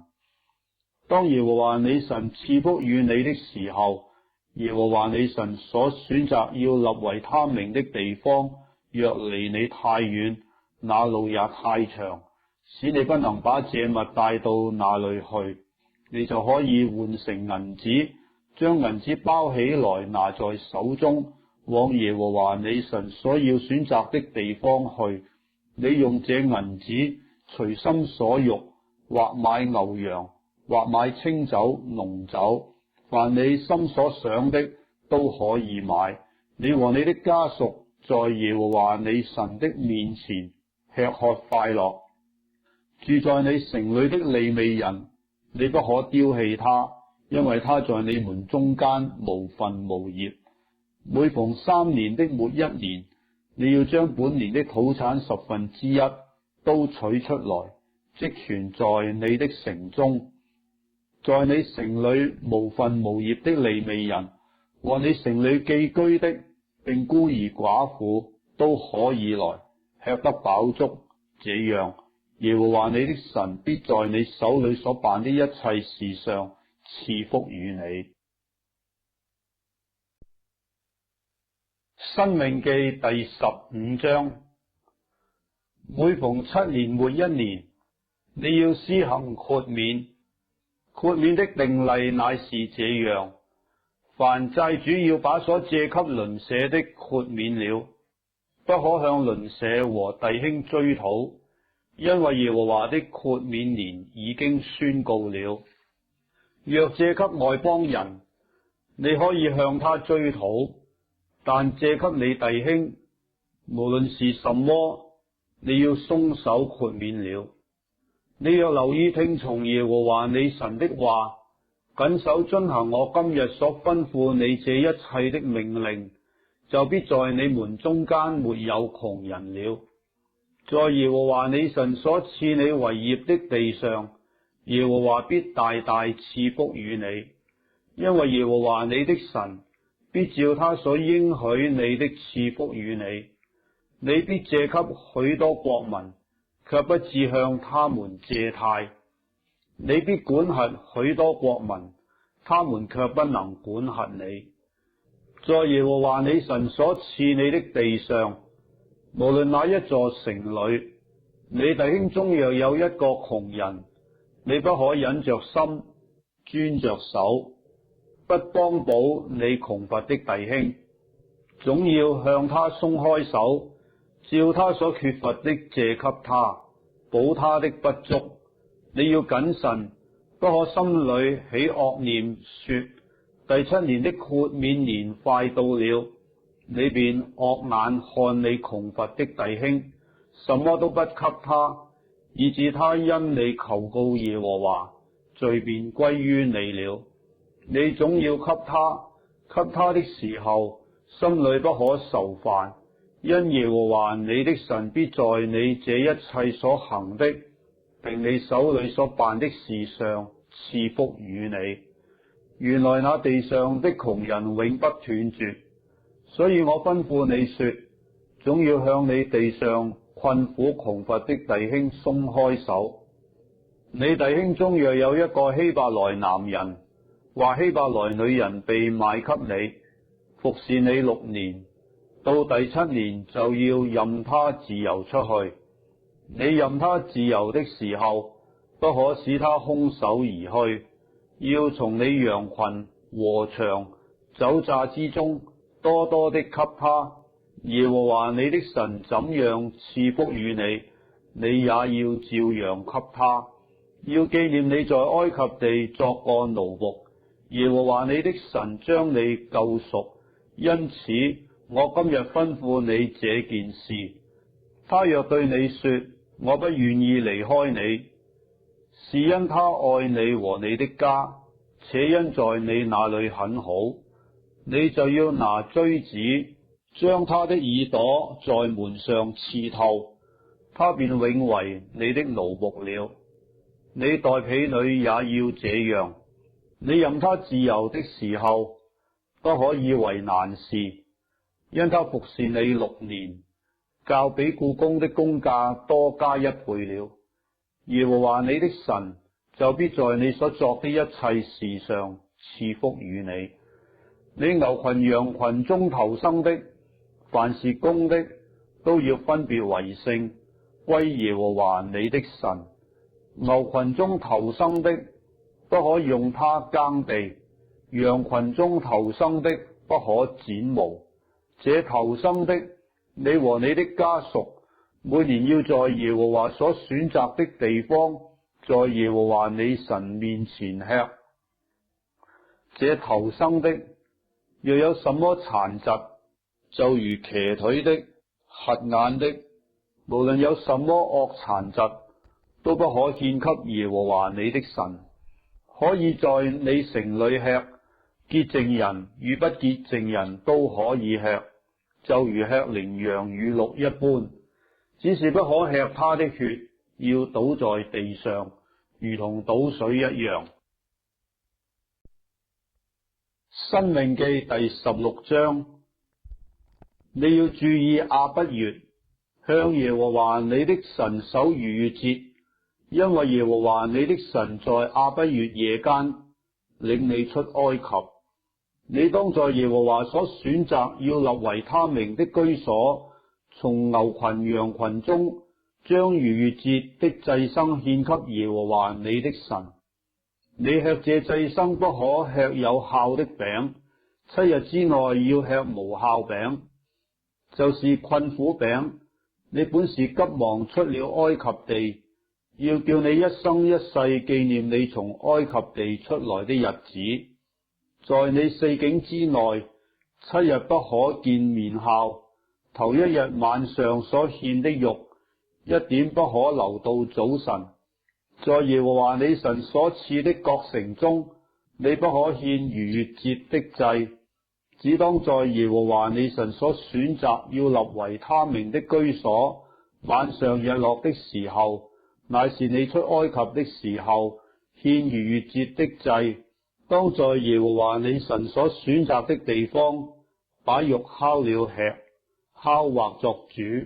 次日早晨就回到你的帳棚去。你要吃無酵餅6日，第7日要向耶和華你的神守嚴肅會，不可作工。你要計算7日，從你開鐮收割禾稼時算起，共計7日。你要照耶和華你神所賜你的福，手裏拿着甘心祭，獻在耶和華你的神面前，守7節。你和你兒女、僕婢，並住在你城裏的利未人，以及在你們中間寄居的與孤兒寡婦，都要在耶和華你神所選擇立為他名的居所，在耶和華你的神面前歡樂。你也要紀念你在埃及作過奴僕，你要謹守遵行這些律例。你把禾場的穀、酒榨的酒收藏以後，就要守住棚節7日。守節的時候，你和你兒女、僕婢，並住在你城裏的利未人，以及寄居的與孤兒寡婦，都要歡樂。在耶和華所選擇的地方，你當向耶和華你的神守節7日，因為耶和華你神在你一切的土產上和你手裏所辦的事上要賜福與你，你就非常的歡樂。你一切的男丁要在除酵節、7節、住棚節1年3次，在耶和華你神所選擇的地方朝見他，卻不可空手朝見。各人要按自己的力量，照耶和華你神所賜的福分奉獻禮物。你要在耶和華你神所賜的各城裏，按着各支派設立審判官和官長，他們必按公義的審判判斷百姓。不可屈枉正直，不可看人的外貌，也不可受賄賂，因為賄賂能叫智慧人的眼變瞎了，又能顛倒義人的話。你要追求至公至義，好叫你存活，承受耶和華你神所賜你的地。你為耶和華你的神築壇，不可在壇旁栽什麼樹木作為木偶，也不可為自己設立柱像，這是耶和華你神所恨惡的。申命記第17章，凡有殘疾或有什麼惡病的牛羊，你都不可獻給耶和華你的神，因為這是耶和華你神所憎惡的。在你們中間，在耶和華你神所賜你的諸城中，無論哪座城裏，若有人或男或女行耶和華你神眼中看為惡的事，違背了他的約，去侍奉敬拜別神，或拜日頭，或拜月亮，或拜天象，是主不曾吩咐的。有人告訴你，你也聽見了，就要細細的探聽，果然是真，準有這可憎惡的事行在以色列中。你就要將行這惡事的男人或女人拉到城門外，用石頭將他打死，要憑兩三個人的口作見證，將那當死的人治死，不可憑一個人的口作見證，將他治死。見證人要先下手，然後眾民也下手，將他治死，這樣就把那惡從你們中間除掉。你城中若起了爭訟的事，或因流血，或因爭競，或因毆打，是你難斷的案件，你就當起來，往耶和華你神所選擇的地方去見祭司利未人，並當時的審判官，求問他們，他們必將判語指示你。他們在耶和華所選擇的地方指示你的判語，你必照着他們所指教你的一切話謹守遵行，要按他們所指教你的律法，照他們所斷定的去行。他們所指示你的判語，你不可偏離左右。若有人擅敢不聽從那侍立在耶和華你神面前的祭司，或不聽從審判官，那人就必治死，這樣便將那惡從以色列中除掉。眾百姓都要聽見害怕，不再擅敢行事。到了耶和華你神所賜你的地，得了那地居住的時候，若說我要立王治理我，像四圍的國一樣，你總要立耶和華你神所揀選的人為王，必從你弟兄中立一人，不可立你弟兄以外的人為王。只是王不可為自己加添馬匹，也不可使百姓回埃及去，為要加添他的馬匹，因耶和華曾吩咐你們說，不可再回那條路去。他也不可為自己多立妃嬪，恐怕他的心偏邪，也不可為自己多積金銀。他登了國位，就要將祭司利未人面前的這律法書為自己抄錄一本，存在他那裏，要平生誦讀，好學習敬畏耶和華他的神，謹守遵行這律法書上的一切言語和這些律例，免得他向弟兄心高氣傲，偏左偏右，離了這誡命，這樣他和他的子孫便可在以色列中在國位上年長日久。申命記第18章。祭司利未人和利未全支派必在以色列中無分無業，他們所吃用的，就是獻給耶和華的火祭和一切所捐的。他們在弟兄中必沒有產業，耶和華是他們的產業，正如耶和華所應許他們的。祭司從百姓所當得的分乃是這樣：凡獻牛或羊為祭的，要把前腿和兩腮並脾胃給祭司；初收的五穀、新酒和油，並初剪的羊毛也要給他，因為耶和華你的神從你各支派中將他揀選出來，使他和他子孫永遠奉耶和華的名侍立侍奉。利未人無論寄居在以色列中的哪一座城，若從那裏出來，一心願意到耶和華所選擇的地方，就要奉耶和華他神的名侍奉，像他眾弟兄利未人侍立在耶和華面前侍奉一樣。除了他賣祖父產業所得的以外，還要得一份祭物與他們同吃。你到了耶和華你神所賜之地，那些國民所行可憎惡的事，你不可學着行。你們中間不可有人使兒女經火，也不可有占卜的、觀兆的、用法術的、行邪術的、用迷術的、交鬼的、行巫術的、過陰的。凡行這些事的，都為耶和華所憎惡。因那些國民行這可憎惡的事，所以耶和華你的神將他們從你面前趕出。你要在耶和華你的神面前作完全人，因你所要趕出的那些國民，都聽信觀兆的和占卜的。至於你，耶和華你的神從來不許你這樣行。耶和華你的神要從你們弟兄中間給你興起一位先知像我，你們要聽從他。正如你在何烈山大會的日子，求耶和華你神一切的話說，求你不再叫我聽見耶和華我神的聲音，也不再叫我看見這大火，免得我死亡。耶和華就對我說，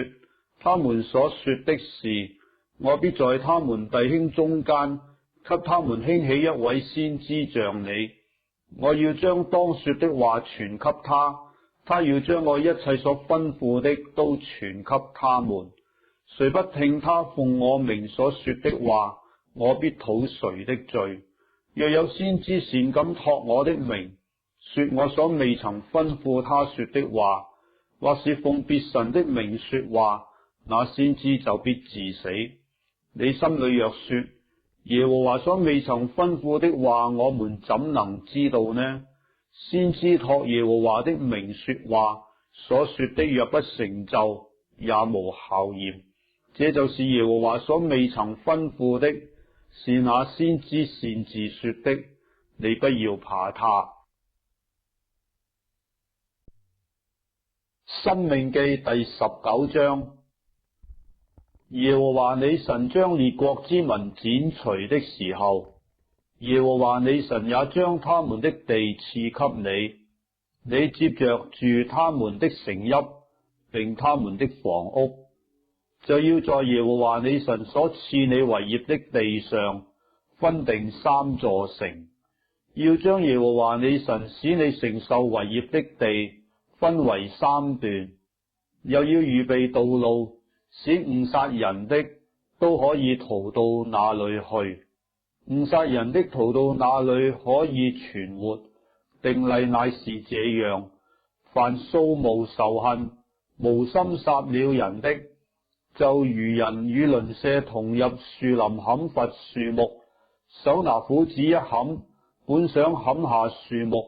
不料斧頭脫了把，飛落在鄰舍身上，以至於死。這人逃到那些城的一座城，就可以存活，免得報血仇的心中火熱追趕他，因路遠就追上，將他殺死。其實他不該死，因為他與被殺的素無仇恨。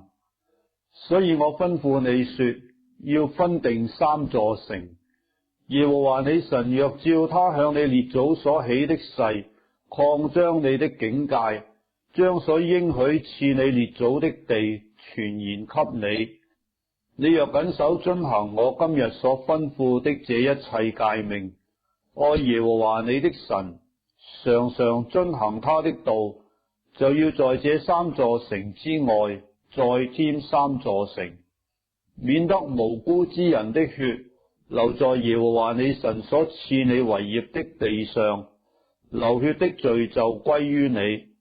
若有人恨他的鄰舍，埋伏着起來擊殺他，以至於死，便逃到這些城的一座城，本城的長老就要打發人去，從那裏帶出他來，交在報血仇的手中，將他治死。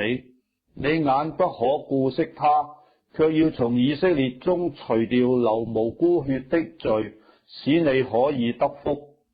在耶和華你神所賜你承受為業之地，不可挪移你鄰舍的地界，那是先人所定的。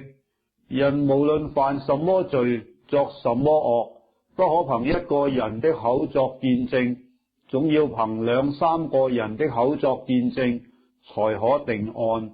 若有兇惡的見證人起來，見證某人作惡，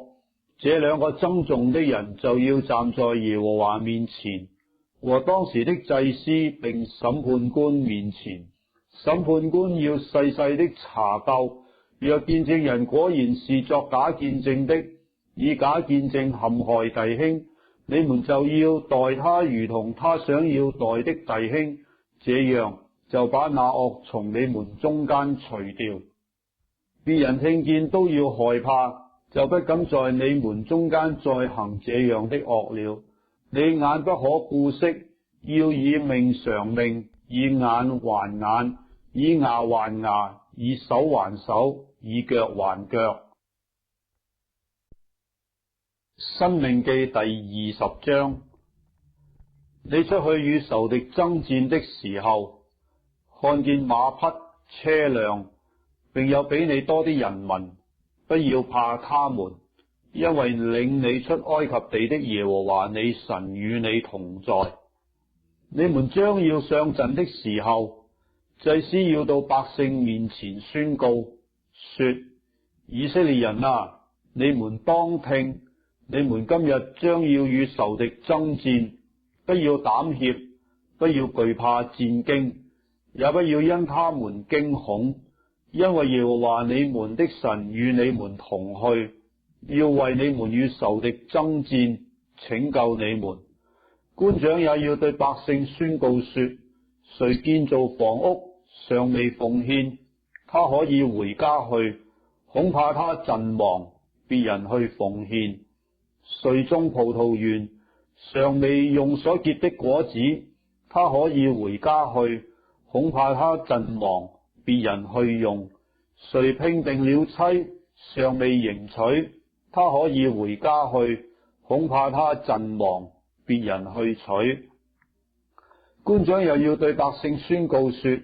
誰懼怕膽怯，他可以回家去，恐怕他弟兄的心消化和他一樣。官長對百姓宣告完了，就當派軍長率領他們。你臨近一座城要攻打的時候，先要對城裏的民宣告和睦的話。他們若以和睦的話回答你，給你開了城，城裏所有的人都要給你效勞，服侍你。若不肯與你和好，反要與你打仗，你就要圍困那城。耶和華你的神把城交付你手，你就要用刀殺盡這城的男丁。唯有婦女、孩子、牲畜和城內一切的財物，你可以取為自己的掠物。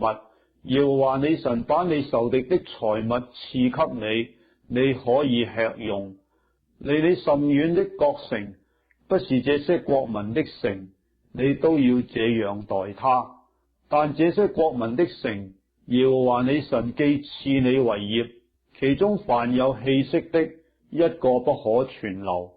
只要照耶和華你神所吩咐的，將這赫人、亞摩利人、迦南人、比利洗人、希未人、耶布斯人都滅絕淨盡，免得他們教導你們學習一切可憎惡的事，就是他們向自己神所行的，以致你們得罪耶和華你們的神。你若許久圍困攻打所要取的一座城，就不可舉斧子砍壞樹木，因為你可以吃那樹上的果子，不可砍伐田間的樹木，豈是人叫你糟蹋麼？唯獨你所知道不是結果子的樹木，可以毀壞砍伐，用以修築營壘，攻擊那與你打仗的城，直到攻塌了。申命記第21章。在耶和華你神所賜你為業的地上，若遇見被殺的人倒在田野，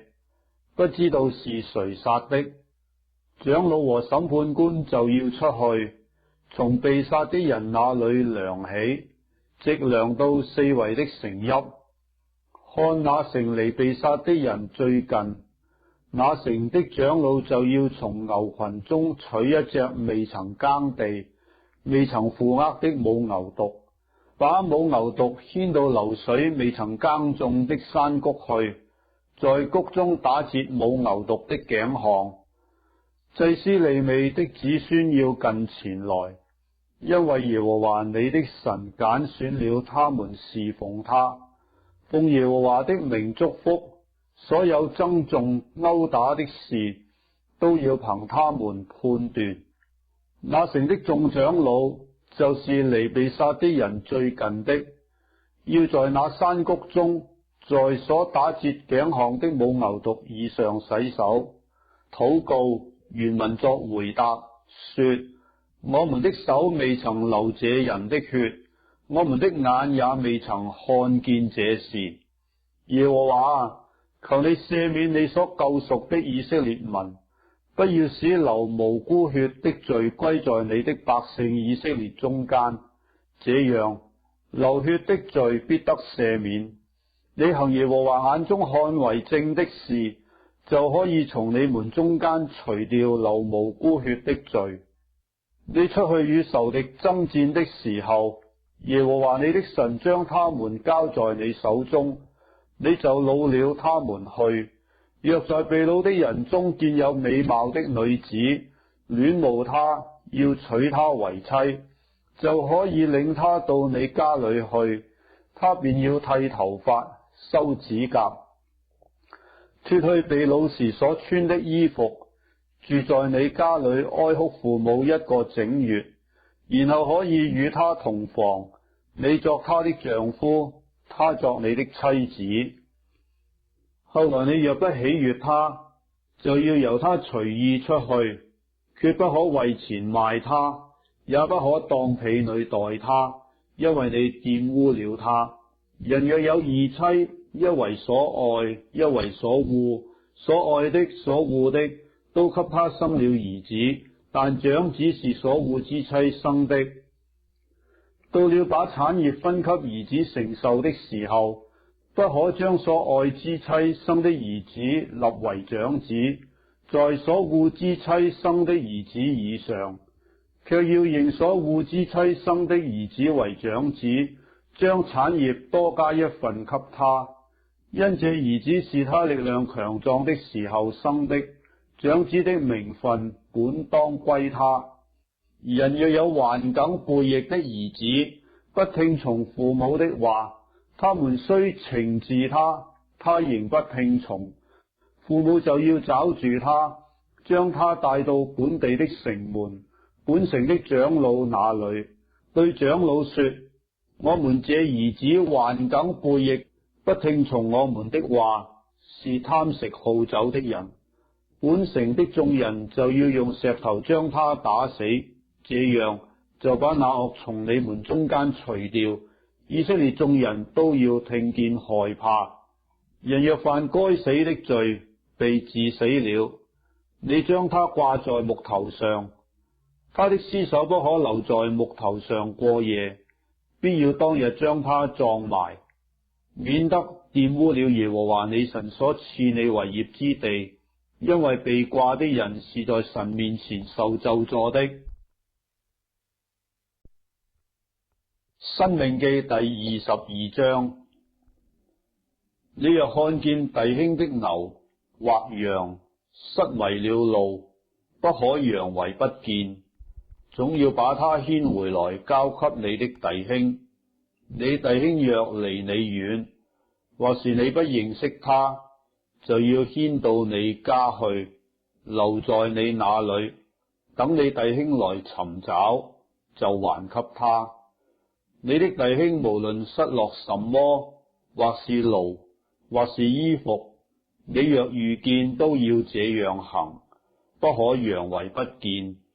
你若看見弟兄的牛或驢跌倒在路上，不可佯為不見，總要幫助他拉起來。婦女不可穿戴男子所穿戴的，男子也不可穿婦女的衣服，因為這樣行都是耶和華你神所憎惡的。你若路上遇見鳥窩，或在樹上，或在地上，裏頭有雛或有蛋，母鳥伏在雛上或在蛋上，你不可連母帶雛一併取去，總要放母，只可取雛，這樣你就可以享福，日子得以長久。你若建造房屋，要在房上的四圍安欄杆，免得有人從房上掉下來，流血的罪就歸於你家。不可把兩樣種子種在你的葡萄園裏，免得你撒種所結的和葡萄園的果子都要充公。不可並用牛驢耕地，不可穿羊毛細麻兩樣摻雜料作的衣服。你要在所披的外衣上四圍作穗子。人若娶妻，與他同房之後恨惡他，信口說他，將醜名加在他身上，說：我娶了這女子與他同房，見他沒有貞潔的憑據。女子的父母就要把女子貞潔的憑據拿出來，帶到本城門長老那裏。女子的父親要對長老說：我將我的女兒給這人為妻。他恨惡他，信口說他，說：我見你的女兒沒有貞潔的憑據，其實這就是我女兒貞潔的憑據。父母就把那布鋪在本城的長老面前，本城的長老要拿住那人懲治他，並要罰他100舍客勒銀子給女子的父親，因為他將醜名加在以色列的一個處女身上，女子仍作他的妻，終身不可休他。但這事若是真的，女子沒有貞潔的憑據，就要將女子帶到她父家的門口，本城的人要用石頭將她打死，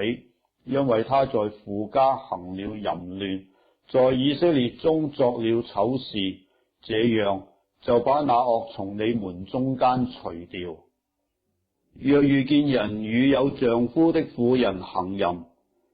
就要將姦夫淫婦一併治死，這樣就把那惡從以色列中除掉。若有處女已經許配丈夫，有人在城裏遇見他，與他行淫，你們就要把這二人帶到本城門，用石頭打死。女子是因為雖在城裏卻沒有喊叫，男子是因為玷污別人的妻，這樣就把那惡從你們中間除掉。若有男子在田野遇見已經許配人的女子，強與他行淫，只要將那男子治死，但不可辦女子，他本沒有該死的罪。這事就類乎人起來攻擊鄰舍，將他殺了一樣。因為男子是在田野遇見那已經許配人的女子，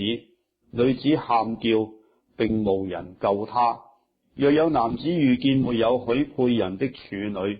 抓住他與他行淫，被人看見，這男子就要拿50舍客勒銀子給女子的父親，因他玷污了這女子，就要娶她為妻，終身不可休她。人不可娶繼母為妻，不可掀開他父親的衣襟。申命記第23章。凡外腎受傷的，或被閹割的，不可入耶和華的會。私生子不可入耶和華的會，他的子孫直到10代也不可入耶和華的會。亞捫人或是摩押人不可入耶和華的會，他們的子孫雖過10代，也永不可入耶和華的會，因為你們出埃及的時候，他們沒有拿食物和水在路上迎接你們，又因他們僱了米所波大米的皮奪人比爾的兒子巴蘭來咒詛你們。然而耶和華你的神不肯聽從巴蘭，卻使那咒詛的言語變為祝福的話，因為耶和華你的神愛你。你一生一世永不可求他們的平安和他們的利益，不可憎惡以東人，因為他是你的弟兄；不可憎惡埃及人，因為你在他的地上作過寄居的。他們第三代子孫可以入耶和華的會。你出兵攻打仇敵，就要遠避諸惡。你們中間若有人夜間偶然夢為不潔淨，就要出到營外，不可入營。到傍晚的時候，他要用水洗澡，及至日落了才可以入營。你在營外也該定出一個地方作為便所。在你器械之中當預備一把鍬，你出營外便了以後，用以鏟土，轉身掩蓋，因為耶和華你的神常在你營中行走，要救護你，將仇敵交給你。所以你的營理當聖潔，免得他見你那裏有污穢，就離開你。若有奴僕脫了主人的手，逃到你那裏，你不可將他交付他的主人，他必在你那裏與你同住，在你的城邑中，要由他選擇一個所喜悅的地方居住，你不可欺負他。以色列的女子中不可有妓女，以色列的男子中不可有戀童。娼妓所得的錢，或戀童原民作狗所得的價，你不可帶入耶和華你神的殿還願，因為這兩樣都是耶和華你神所憎惡的。你借給你弟兄的，或是錢財，或是糧食，無論什麼可生利的物，都不可取利。借給外邦人可以取利，只是借給你弟兄不可取利。這樣，耶和華你神必在你所去得為業的地上和你手裏所辦的一切事上賜福與你。你向耶和華你的神許願，償還不可遲延，因為耶和華你的神必定向你追討，你不償還就有罪。你若不許願，倒無罪。你嘴裏所出的，就是你口中應許、甘心所獻的，要照你向耶和華你神所許的願謹守遵行。你進了鄰舍的葡萄園，可以隨意吃飽了葡萄，只是不可裝在器皿中。你進了鄰舍站着的禾稼，可以用手摘穗子，只是不可用鐮刀割取禾稼。申命記第24章。人若娶妻以後，見他有什麼不合理的事，不喜悅他，就可以寫休書交在他手中，打發他離開夫家。婦人離開夫家以後，可以去嫁別人。後夫若恨惡他，寫休書交在他手中，打發他離開夫家，或是娶她為妻的後夫死了，打發他去的前夫，不可在婦人玷污之後再娶她為妻，因為這是耶和華所憎惡的。不可使耶和華你神所賜為業之地被玷污了。新娶妻之人不可從軍出征，也不可託他辦理什麼公事，可以在家清閒1年，使他所娶的妻快活。不可拿人的全盤磨石，或是上磨石作當頭，因為這是拿人的命作當頭。若遇見人拐帶以色列中的一個弟兄，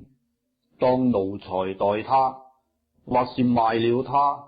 那拐帶人的就必治死。這樣便將那惡從你們中間除掉。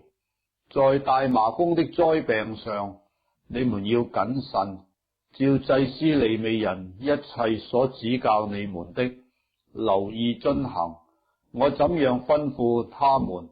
你們要怎樣遵行。當紀念出埃及後，在路上耶和華你神向米利暗所行的事，你借給鄰舍不拘是什麼？不可進他家拿他的當頭，要站在外面，等那向你借貸的人把當頭拿出來交給你。他若是窮人，你不可留他的當頭過夜。日落的時候，總要把當頭還他，使他用那件衣服蓋着睡覺。他就為你祝福，這在耶和華你神面前就是你的義了。困苦窮乏的僱工，無論是你的弟兄，或是在你城裏寄居的，你不可欺負他，要當日給他工價，不可等到日落，因為他窮苦，把心放在工價上，恐怕他因你求告耶和華，罪便歸你了。不可因子殺父，也不可因父殺子，凡被殺的都為本身的罪。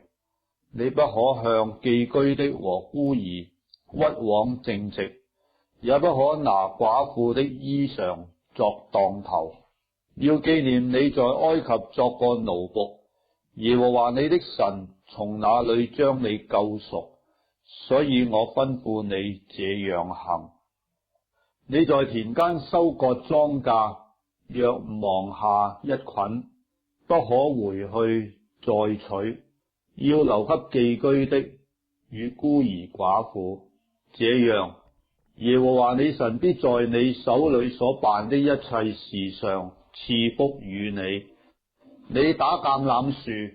枝上剩下的不可再打，要留給寄居的與孤兒寡婦。你摘葡萄園的葡萄，所剩下的不可再摘，要留給寄居的與孤兒寡婦。你也要紀念你在埃及地作過奴僕，所以我吩咐你這樣行。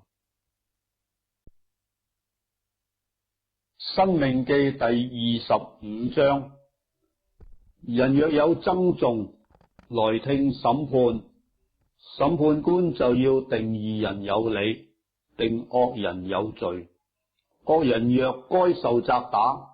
審判官就要叫他當面伏在地上，按着他的罪照數責打，只可打他40下，不可過數。若過數，便是輕賤你的弟兄了。牛在場上踩谷的時候，不可攏住他的嘴。弟兄同居，若死了一個沒有兒子，死人的妻不可出嫁外人。她丈夫的兄弟當盡弟兄的本分，娶她為妻，與她同房。婦人生的長子必歸死兄的名下，免得他的名在以色列中塗抹了。那人若不願意娶他哥哥的妻，他哥哥的妻就要到城門長老那裏說：我丈夫的兄弟不肯在以色列中興起他哥哥的名字，不給我盡弟兄的本分。本城的長老就要召那人來問他，他若執意說我不願意娶他，他哥哥的妻就要當着長老到那人的跟前，脫了他的鞋，吐唾沫在他臉上，說：凡不為哥哥建立家室的，都要這樣待他。在以色列中，他的名必稱為脫鞋之家。若有義人爭鬥，這人的妻近前來，要救她丈夫脫離那打她丈夫之人的手，抓住那人的下體，就要砍斷婦人的手，眼不可顧惜他。你囊中不可有一大一小兩樣的砝碼，你家裏不可有一大一小兩樣的升斗，當用對準公平的砝碼，公平的升斗，這樣在耶和華你神所賜你的地上，你的日子就可以長久。因為行非義之事的人，都是耶和華你神所憎惡的。你要紀念你們出埃及的時候，亞瑪力人在路上怎樣待你。他們在路上遇見你，趁你疲乏困倦，擊殺你盡後邊軟弱的人，並不敬畏神。所以耶和華你神使你不被四圍一切的仇敵擾亂，在耶和華你神賜你為業的地上得享平安。那時你要將亞瑪力的名號從天下塗抹了，不可忘記。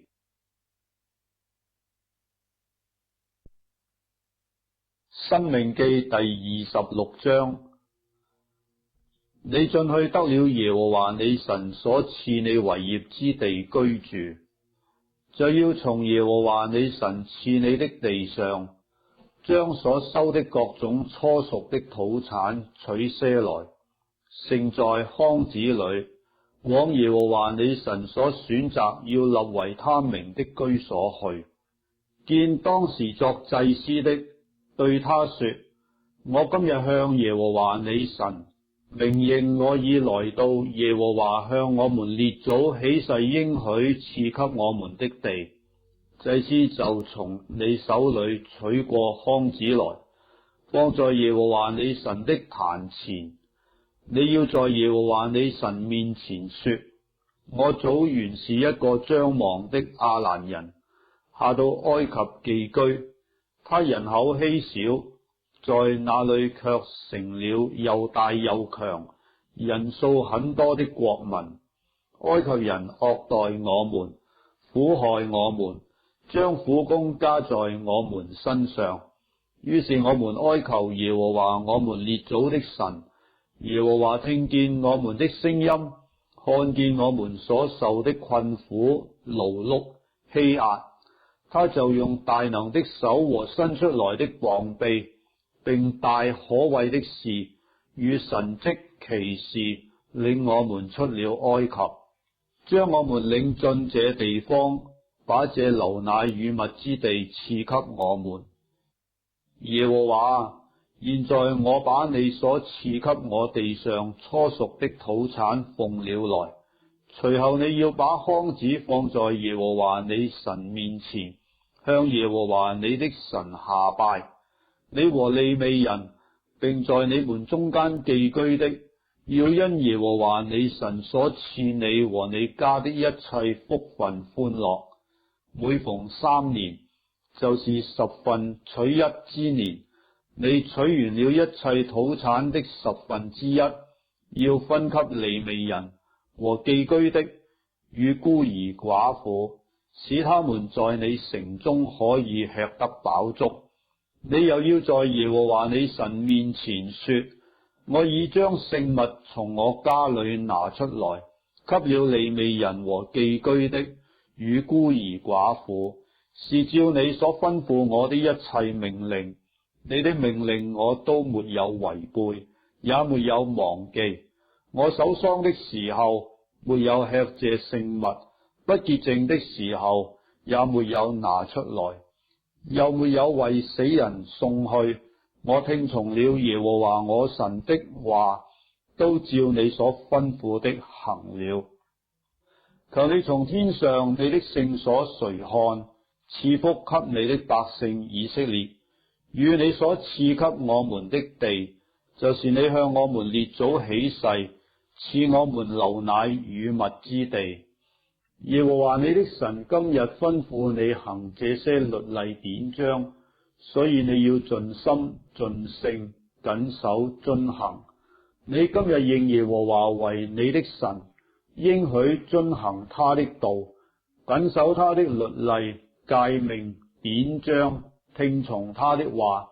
耶和華今日照他所應許你的，也認你為他的子民，使你謹守他的一切誡命，又使你得稱讚、美名、尊榮，超乎他所造的萬民之上，並照他所應許的，使你歸耶和華你神為聖潔的民。申命記第27章。摩西和以色列的眾長老吩咐百姓說：你們要遵守我今日所吩咐的一切誡命。你們過約旦河，到了耶和華你神所賜給你的地，當天要立起幾塊大石頭，漫上石灰，把這律法的一切話寫在石頭上。你過了河，可以進入耶和華你神所賜你流奶與蜜之地，正如耶和華你列祖之神所應許你的。你們過了約旦河，就要在以巴路山上照我今日所吩咐的，將這些石頭立起來，漫上石灰，在那裏要為耶和華你的神築一座石壇，在石頭上不可動鐵器，要用沒有鑿過的石頭築耶和華你神的壇，在壇上要將燔祭獻給耶和華你的神，又要獻平安祭，且在那裏吃，在耶和華你的神面前歡樂。你要將這律法的一切話明明的寫在石頭上。摩西和祭司利未人曉諭以色列眾人說：以色列啊，要默默靜聽，你今日成為耶和華你神的百姓了，所以要聽從耶和華你神的話，遵行他的誡命律例，就是我今日所吩咐你的。當日摩西囑咐百姓說：你們過了約旦河，西面、利未、猶大、以撒迦、約瑟、便雅憫6個支派的人，都要站在基利心山上為百姓祝福。流便、迦得、亞設、西布倫、但、拿弗他利6個支派的人，都要站在以巴路山上宣布咒詛。利未人要向以色列眾人高聲說：有人製造耶和華所憎惡的偶像，或雕刻，或鑄造，就是工匠手所作的，在暗中設立，那人必受咒詛。百姓都要答應說：阿門。輕慢父母的必受咒詛，百姓都要說：阿門。挪移鄰舍地界的必受咒詛，百姓都要說：阿門。使瞎子走岔路的必受咒詛，百姓都要說：阿門。向寄居的和孤兒寡婦屈枉正直的必受咒詛，百姓都要說：阿門。與繼母行淫的必受咒詛，因為掀開他父親的衣襟，百姓都要說：阿門。與獸淫合的必受咒詛，百姓都要說：阿門。與異母同父或異父同母的姐妹行淫的必受咒詛，百姓都要說：阿門。與岳母行淫的必受咒詛，百姓都要說：阿門。暗中殺人的必受咒詛，百姓都要說：阿門。受賄賂害死無辜之人的必受咒詛，百姓都要說：阿門。不堅守遵行這律法言語的必受咒詛，百姓都要說：阿門。申命記第28章。你若留意聽從耶和華你神的話，謹守遵行他的一切誡命，就是我今日所吩咐你的，他必使你超乎天下萬民之上。你若聽從耶和華你神的話，這以下的福必追隨你，臨到你身上。你在城裏必蒙福，在田間也必蒙福。你身所生的、地所產的、牲畜所下的，以及牛犢、羊羔，都必蒙福。你的筐子和你的團麵盤都必蒙福。你出也蒙福，入也蒙福。仇敵起來攻擊你，耶和華必使他們在你面前被你殺敗。他們從一條路來攻擊你，必從7條路逃跑。在你倉房裏，並你手所辦的一切事上，耶和華所命的福必臨到你。耶和華你神也要在所給你的地上賜福與你。你若謹守耶和華你神的誡命，遵行他的道，他必照着向你所起的誓，立你作為自己的聖民。天下萬民見你歸在耶和華的名下，就要懼怕你。你在耶和華向你列祖起誓應許賜你的地上，他必使你身所生的、牲畜所下的、地所產的，都綽綽有餘。耶和華必為你開天上的府庫，按時降雨在你的地上，在你手裏所辦的一切事上賜福與你。你必借給許多國民，卻不致向他們借貸。你若聽從耶和華你神的誡命，就是我今日所吩咐你的，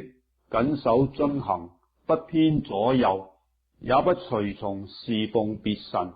耶和華就必使你作首不作尾，但居上不居下。你若不聽從耶和華你神的話，不謹守遵行他的一切誡命律例，就是我今日所吩咐你的，這以下的咒詛都必追隨你，臨到你身上。你在城裏必受咒詛，在田間也必受咒詛。你的筐子和你的團麵盤都必受咒詛。你身所生的、地所產的，以及牛犢、羊羔，都必受咒詛。你出也受咒詛，入也受咒詛。耶和華因你行惡離棄他，必在你手裏所辦的一切事上，使咒詛、擾亂、責罰臨到你，直到你被毀滅，速速的滅亡。耶和華必使瘟疫貼在你身上，直到他將你從所進去得為業的地上滅絕。耶和華要用癆病、熱病、火症、瘧疾、刀劍、旱風，或作乾旱、霉爛攻擊你，這都要追趕你，直到你滅亡。你頭上的天要變為銅，腳下的地要變為鐵。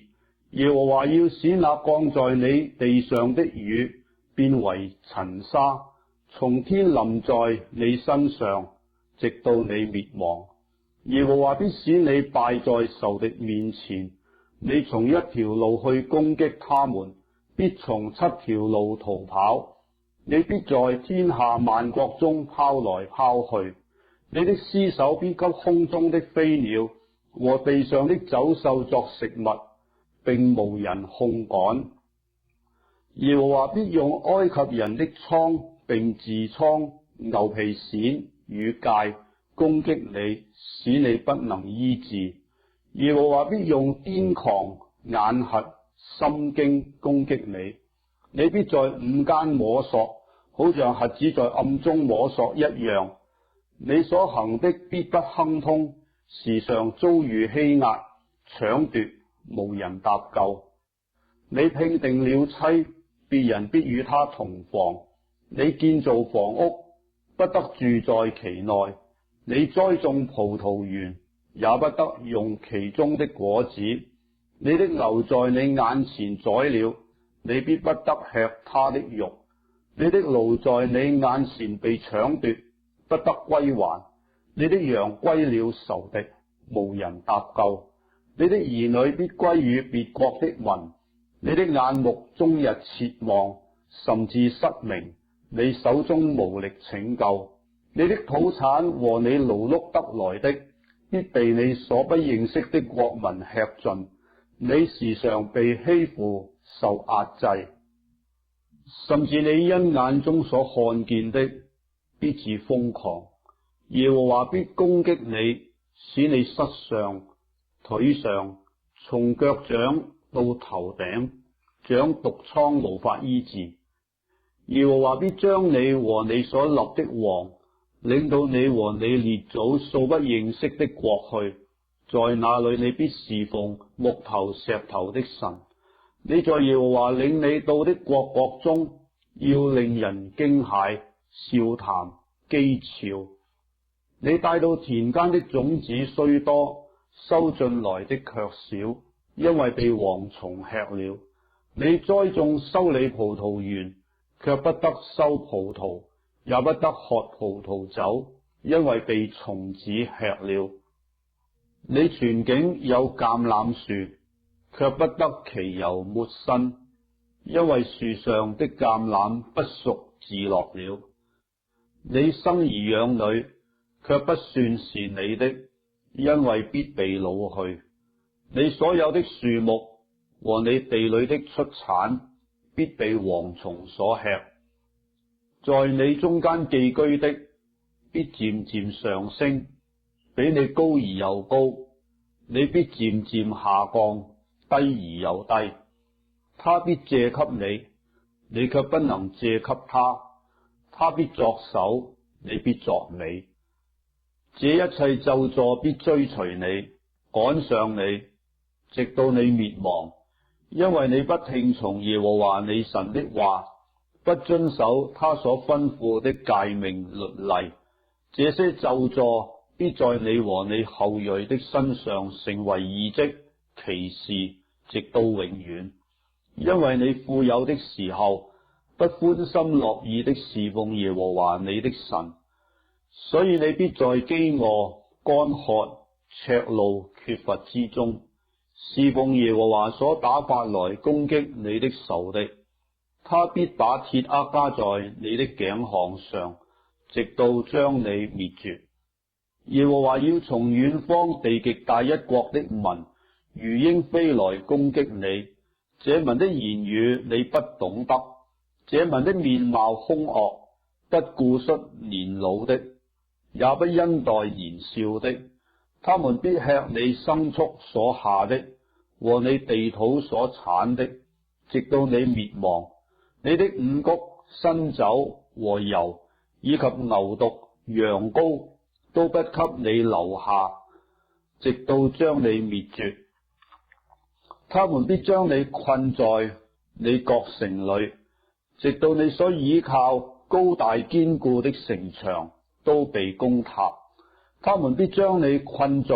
耶和華你神所賜你遍地的各城裏。你在仇敵圍困逼之中，必吃你本身所生的，就是耶和華你神所賜給你的兒女之肉。你們中間柔弱嬌嫩的人，必惡眼看他弟兄和他懷中的妻，並他餘剩的兒女，甚至在你受仇敵圍困逼的城中，他要吃兒女的肉，不肯分一點給他的親人，因為他一無所剩。你們中間柔弱嬌嫩的婦人，是因嬌嫩柔弱不肯把腳踏地的，必惡眼看他懷中的丈夫和他的兒女，他兩腿中間出來的嬰孩，與他所要生的兒女，他因缺乏一切，就要在你受仇敵圍困逼的城中，將他們暗暗的吃了。這書上所寫律法的一切話，是叫你敬畏耶和華你神可榮可畏的名。你若不謹守遵行，耶和華就必將奇災，就是至大至長的災，至重至久的病加在你和你後裔的身上，也必使你所懼怕埃及人的病都臨到你，貼在你身上，又必將沒有寫在這律法書上的各樣疾病災殃降在你身上，直到你滅亡。你們先前雖然像天上的星那樣多，卻因不聽從耶和華你神的話，所剩的人數就稀少了。先前耶和華怎樣喜悅善待你們，使你們眾多，也要照樣喜悅毀滅你們，使你們滅亡，並且你們從所要進去得的地上必被拔除。耶和華必使你們分散在萬民中，從地這邊到地那邊，你必在那裏侍奉你和你列祖素不認識木頭石頭的神。在那些國中，你必不得安逸，也不得落腳之地。耶和華卻使你在那裏心中跳動，眼目失明，精神消耗。你的性命必懸懸無定，你晝夜恐懼，治了性命難保。你因心裏所恐懼的，眼中所看見的，早晨必說，巴不得到晚上才好；晚上必說，巴不得到早晨才好。耶和華必使你坐船回埃及去，走我曾告訴你不得再見的路，在那裏你必賣己身與仇敵作奴婢，卻無人買。申命記第29章。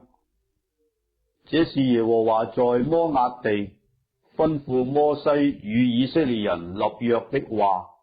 是在他和他們於何烈山所立的約之外。摩西召了以色列眾人來，對他們說：耶和華在埃及地，在你們眼前向法老和他眾臣僕，並他全地所行的一切事，你們都看見了，就是你親眼看見的大試驗和神蹟，並那些大奇事。但耶和華到今日沒有使你們心能明白，眼能看見，耳能聽見。我領你們在曠野40年，你們身上的衣服並沒有穿破，腳上的鞋也沒有穿壞。你們沒有吃餅，也沒有喝清酒濃酒，這要使你們知道耶和華是你們的神。你們來到這地方，希實本王西宏、巴珊王噩都出來與我們交戰，我們就擊殺了他們，取了他們的地給流便支派、迦得支派和瑪拿西半支派為業。所以你們要謹守遵行這約的話，好叫你們在一切所行的事上亨通。今日你們的首領、族長、原民作支派、長老、官長、以色列的男丁，你們的妻子、兒女和營中寄居的，以及為你們劈柴、挑水的人，都站在耶和華你們的神面前，為要你順從耶和華你神今日與你所立的約，向你所起的誓。這樣，他要照他向你所應許的話，又向你列祖亞伯拉罕、以撒、雅各所起的誓，今日立你作他的子民，他作你的神。我不但與你們立這約，起這誓，凡與我們一同站在耶和華我們神面前的，並今日不在我們這裏的人，我也與他們立這約，起這誓。我們曾住過埃及地，也從列國經過，這是你們知道的。你們也看見他們中間可憎之物，並他們木、石、金、銀的偶像，唯恐你們中間或男或女或族長或支派長，今日心裏偏離耶和華我們的神，去侍奉那些國的神，又怕你們中間有惡根生出苦菜和茵陳來。聽見這咒詛的話，心裏仍是自誇，說：我雖然行事心裏頑梗，連累眾人，卻還是平安。耶和華必不饒恕他，耶和華的怒氣與憤恨要向他發作，如煙冒出，將這書上所寫的一切咒詛都加在他身上。耶和華又要從天下塗抹他的名，也必照着寫在律法書上約中的一切咒詛，將他從以色列眾支派中分別出來，使他受禍。你們的後代，就是以後興起來的子孫和遠方來的外人，看見這地的災殃，並耶和華所降與這地的疾病，又看見遍地有硫磺、有鹽滷、有火跡，沒有耕種，沒有出產，連草都不生長，好像耶和華在憤怒中所傾覆的所多瑪、蛾摩拉、押瑪、洗扁一樣。所看見的人，連萬國人都必問說：耶和華為何向此地這樣行呢？這樣大發烈怒是什麼意思呢？人必回答說：是因這地的人離棄了耶和華他們列祖的神，領他們出埃及地的時候與他們所立的約，去侍奉敬拜素不認識的別神，是耶和華所未曾給他們安排的。所以耶和華的怒氣向這地發作，將這書上所寫的一切咒詛都降在這地上。耶和華在怒氣、憤怒、大惱恨中，將他們從本地拔出來，扔在別的地上，像今日一樣。隱秘的事是屬耶和華我們神的，唯有明顯的事是永遠屬我們和我們子孫的，好叫我們遵行這律法上的一切話。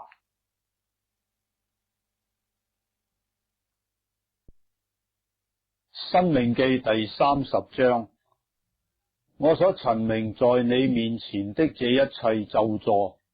都臨到你身上。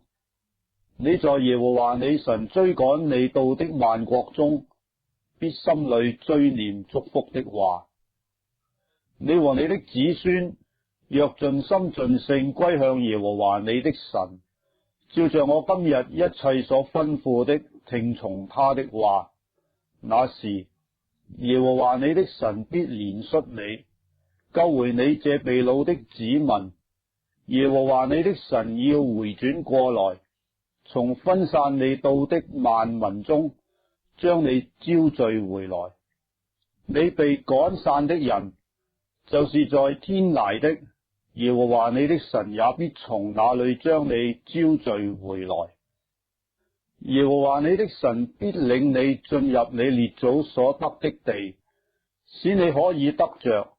又必善待你，使你的人數比你列祖眾多。耶和華你神必將你心裏和你後裔心裏的污穢除掉，好叫你盡心盡性愛耶和華你的神，使你可以存活。耶和華你的神必將這一切咒詛加在你仇敵和恨惡你、逼迫你的人身上。你必歸回聽從耶和華的話，遵行他的一切誡命，就是我今日所吩咐你的。你若聽從耶和華你神的話，謹守這律法書上所寫的誡命律例，又盡心盡性歸向耶和華你的神，他必使你手裏所辦的一切事，並你身所生的、牲畜所下的、地土所產的，都綽綽有餘。因為耶和華必再喜悅你，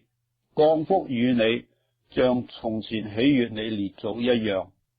我今日所吩咐你的誡命，不是你難行的，也不是離你遠的，不是在天上，使你說，誰替我們上天取下來，使我們聽見可以遵行呢？也不是在海外，使你說，誰替我們過海取了來，使我們聽見可以遵行呢？這話卻離你甚近，就在你口中，在你心裏，使你可以遵行。看啊，我今日將生與福、死與禍陳明在你面前，吩咐你愛耶和華你的神，遵行他的道，謹守他的誡命、律例、典章，使你可以存活，人數增多。耶和華你神就必在你所要進去得為業的地上賜福與你。倘若你心裏偏離不肯聽從，卻被勾引去敬拜侍奉別神，我今日明明告訴你們必要滅亡。在你過約旦河進去得為業的地上，你的日子必不長久。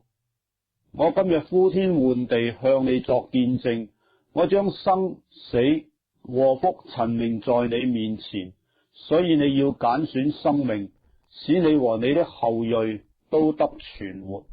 且愛耶和華你的神，聽從他的話，專靠他，因為他是你的生命。你的日子長久，也在乎他。這樣，你就可以在耶和華向你列祖亞伯拉罕、以撒、雅各起誓應許所賜的地上居住。申命記第31章。摩西去告訴以色列眾人說：我現在120歲了，不能照常出入。耶和華也曾對我說：你必不得過這約旦河。耶和華你們的神必引導你們過去，將這些國民在你們面前滅絕，你們就得他們的地。約書亞必引導你們過去，正如耶和華所說的。耶和華必待他們，如同從前待他所滅絕的亞摩利二王西宏與噩，以及他們的國一樣。耶和華必將他們交給你們，你們要照我所吩咐的一切命令待他們。你們當剛強壯膽，不要害怕，也不要畏懼他們，因為耶和華你的神和你同去，他必不撇下你，也不丟棄你。摩西召了約書亞來，在以色列眾人眼前對他說：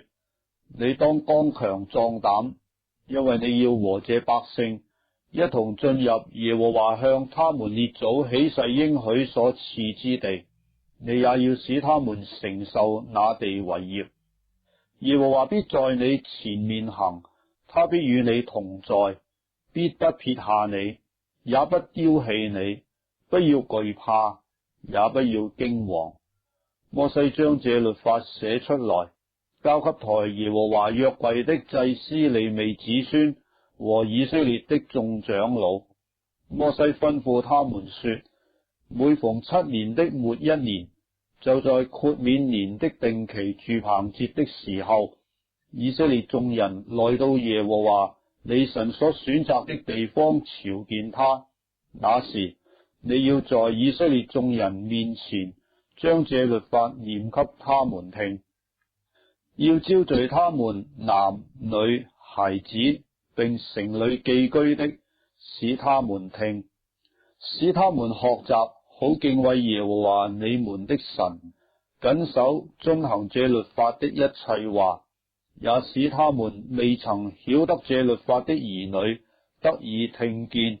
學習敬畏耶和華你們的神，在你們過約旦河要得為業之地存活的日子，常常這樣行。耶和華對摩西說：你的死期臨近了，要召約書亞來，你們二人站在會幕裏，我好囑咐他。於是摩西和約書亞去站在會幕裏。耶和華在會幕裏雲柱中顯現，雲柱停在會幕門以上。耶和華又對摩西說：你必和你列祖同睡，這百姓要起來，在他們所要去的地上，在那地的人中，隨從外邦神行邪淫，離棄我，違背我與他們所立的約。那時我的怒氣必向他們發作，我也必離棄他們，掩面不顧他們，以致他們被吞滅，並有許多的禍患災難臨到他們。那日他們必說：這些禍患臨到我們，豈不是因我們的神不在我們中間麼？那時因他們偏向別神所行的一切惡，我必定掩面不顧他們。現在你要寫一篇歌，教導以色列人，傳給他們，使這歌見證他們的不是。因為我將他們領進我向他們列祖起誓應許那流奶與蜜之地，他們在那裏吃得飽足，身體肥胖，就必偏向別神侍奉他們，藐視我，背棄我的約。那時有許多禍患災難臨到他們，這歌必在他們面前作見證，他們後裔的口中必念誦不忘。我未領他們到我所起誓應許之地以先，他們所懷的意念我都知道了。當日摩西就寫了一篇歌，教導以色列人。耶和華囑咐嫩的兒子約書亞說：你當剛強壯膽，因為你必領以色列人進我所起誓應許他們的地，我必與你同在。摩西將這律法的話寫在書上，及至寫完了，就吩咐抬耶和華約櫃的利未人說：將這律法書放在耶和華你們神的約櫃旁，可以在那裏見證以色列人的不是。因為我知道你們是悖逆的，是硬着頸項的。我今日還活着與你們同在，你們尚且悖逆耶和華，何況我死後呢？你們要將你們支派的眾長老和官長都招聚了來，我好將這些話說與他們聽，並呼天喚地見證他們的不是。我知道我死後你們必全然敗壞，偏離我所吩咐你們的道，行耶和華眼中看為惡的事，以手所作的惹他發怒，日後必有禍患臨到你們。摩西將這一篇歌的話都說與以色列全會眾聽。申命記第32章。諸天啊，側耳我要說話，願地也聽我口中的言語。我的教訓要淋漓如雨，我的言語要滴落如露，如細雨降在嫩草上，如甘霖降在菜蔬中。我要宣告耶和華的名，你們要將大德歸於我們的神。他是磐石，他的作為完全，他所行的無不公平，是誠實無偽的神，又公義又正直。這乖僻彎曲的世代，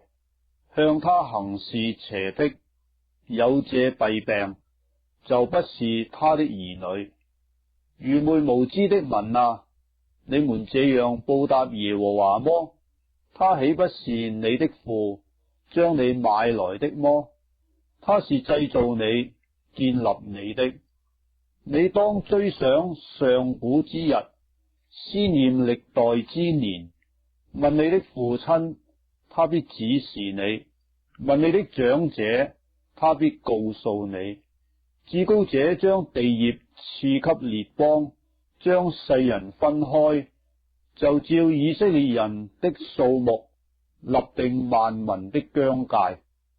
耶和華的份本是他的百姓，他的產業本是雅各。耶和華遇見他在曠野荒涼野獸哮叫之地，就環繞他，看顧他，保護他，如同保護眼中的瞳人。又如鷹攪動巢窩，在雛鷹以上兩翅搧展，接取雛鷹，背在兩翼之上。這樣，耶和華獨自引導他，並無外邦神與他同在。耶和華使他乘駕地的高處，得吃田間的土產，又使他從磐石中集物，從堅石中吸油，也吃牛的奶油、羊的奶、羊羔的脂油、巴山所出的公綿羊和山羊，與上好的麥子，也喝葡萄汁釀的酒。但耶書崙漸漸肥胖、粗壯、光潤，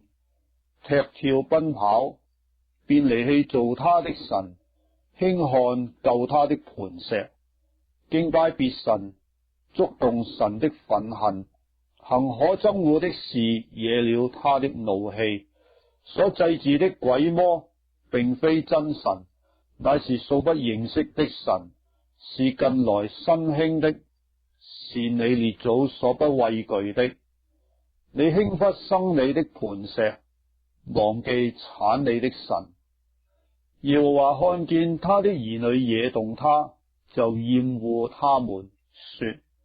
我要向他們掩面，看他們的結局如何。他們本是極乖僻的族類，心中無誠實的兒女。他們以那不算為神的，觸動我的憤恨，以虛無的神惹了我的怒氣。我也要以那不成子民的，觸動他們的憤恨，以愚昧的國民惹了他們的怒氣。因為在我怒中有火燒起，直燒到極深的陰間，把地和地的出產盡都焚燒，山的根基也燒着了。我要將禍患堆在他們身上，把我的箭向他們射盡，他們必因飢餓消瘦，被炎熱苦毒吞滅。我要打發野獸用牙齒咬他們，並土中腹行的用毒氣害他們。外頭有刀劍，內室有驚恐，使人喪亡，使少男童女、吃奶的、白髮的盡都滅絕。我說，我必將他們分散遠方，使他們的名號從人間除滅。唯恐仇敵惹動我，只怕敵人錯看，說是我們手的能力，並非耶和華所行的。因為以色列民毫無計謀，心中沒有聰明，惟願他們有智慧，能明白這事，肯思念他們的結局。若不是他們的磐石賣了他們，若不是耶和華交出他們，一人焉能追趕他們千人？二人焉能使萬人逃跑呢？據我們的仇敵自己斷定，他們的磐石不如我們的磐石，他們的葡萄樹是所多瑪的葡萄樹，蛾摩拉田園所生的，他們的葡萄是毒葡萄，全掛都是苦的，他們的酒是大蛇的毒氣，是虺蛇殘害的惡毒。這不都是積蓄在我這裏，封鎖在我府庫中麼？他們失腳的時候，伸冤報應在我，因他們遭災的日子近了，那要臨在他們身上的必速速來到。耶和華見他百姓毫無能力，無論困住的、自由的，都沒有剩下，就必為他們申冤，為他的僕人後悔。他必說，他們的神，他們所投靠的磐石，就是向來吃他們祭牲的脂油，喝他們奠祭之酒的，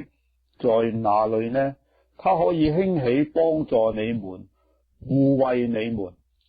你們如今要知道，我唯有我是神，在我以外並無別神。我使人死，我使人活，我損傷，我也醫治，並無人能從我手中救出來。我向天舉手說，我憑我的永生起誓，我若和我閃亮的刀手掌審判之權，就必報復我的敵人，報應恨我的人。我要使我的箭飲血飲醉，就是被殺被擄之人的血。我的刀要吃肉，乃是仇敵中首領之頭的肉。你們外邦人當與主的百姓一同歡呼，因他要伸他僕人流血的冤，報應他的敵人，潔淨他的地，救贖他的百姓。摩西和嫩的兒子約書亞，去將這歌的一切話說給百姓聽。摩西向以色列眾人說完了這一切的話，又說：我今日所警教你們的，你們都要放在心上，要吩咐你們的子孫謹守遵行這律法上的話，因為這不是虛空與你們無關的事，乃是你們的生命，在你們過約旦河要得為業的地上，必因這事日子得以長久。當日耶和華吩咐摩西說：你上這亞巴琳山中的尼波山去，在摩押地與耶利哥相對，觀看我所要賜給以色列人為業的迦南地。你必死在你所登的山上，歸你列祖原民作本民去，像你哥哥亞倫死在何珥山上，歸他的列祖一樣。因為你們在尋的曠野，加低斯的米利巴水，在以色列人中沒有尊我為聖，得罪了我。我所賜給以色列人的地，你可以遠遠的觀看，卻不得進去。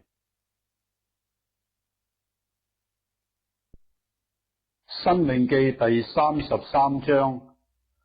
以下是神人摩西在未死之先為以色列人所祝的福。他說：耶和華從西乃而來，從西珥向他們顯現，從巴蘭山發出光輝，從萬萬聖者中來臨，從他右手為百姓傳出烈火的律法。他疼愛百姓，眾聖徒都在他手中，他們坐在他的腳下，領受他的言語。摩西將律法傳給我們，作為雅各會眾的產業。百姓的眾首領，以色列的各支派一同聚會的時候，耶和華原文作他，在耶書崙中為王。願流便存活，不致死亡；願他人數不致稀少。為猶大祝福說：求耶和華俯聽猶大的聲音，引導他歸於本族。他曾用手為自己爭戰，你必幫助他攻擊敵人。論利未說：耶和華，你的土明和烏靈都在你的虔誠人那裏。你在瑪撒曾試驗他，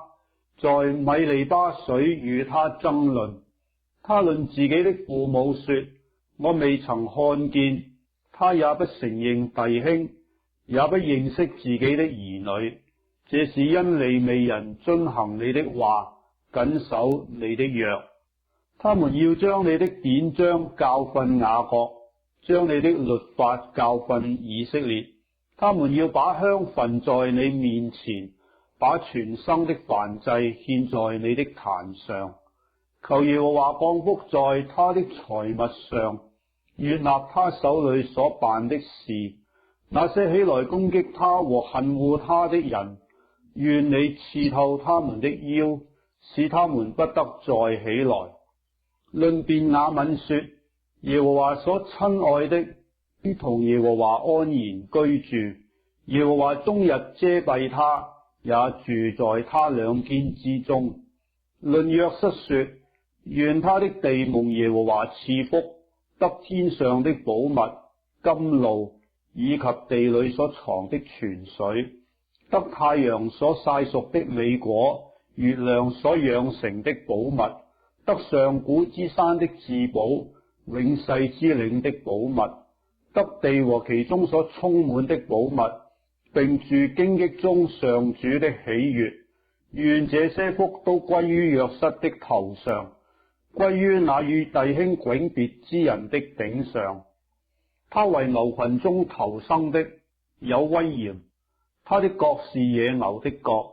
用以抵觸萬邦，直到地極。這角是以法蓮的萬萬，瑪拿西的千千。論西布倫說：西布倫啊，你出外可以歡喜；以撒家啊，在你帳棚裏可以快樂。他們要將列邦召到山上，在那裏獻公義的祭，因為他們要吸取海裏的豐富，並沙中所藏的珍寶。論加得說：使加得擴張的，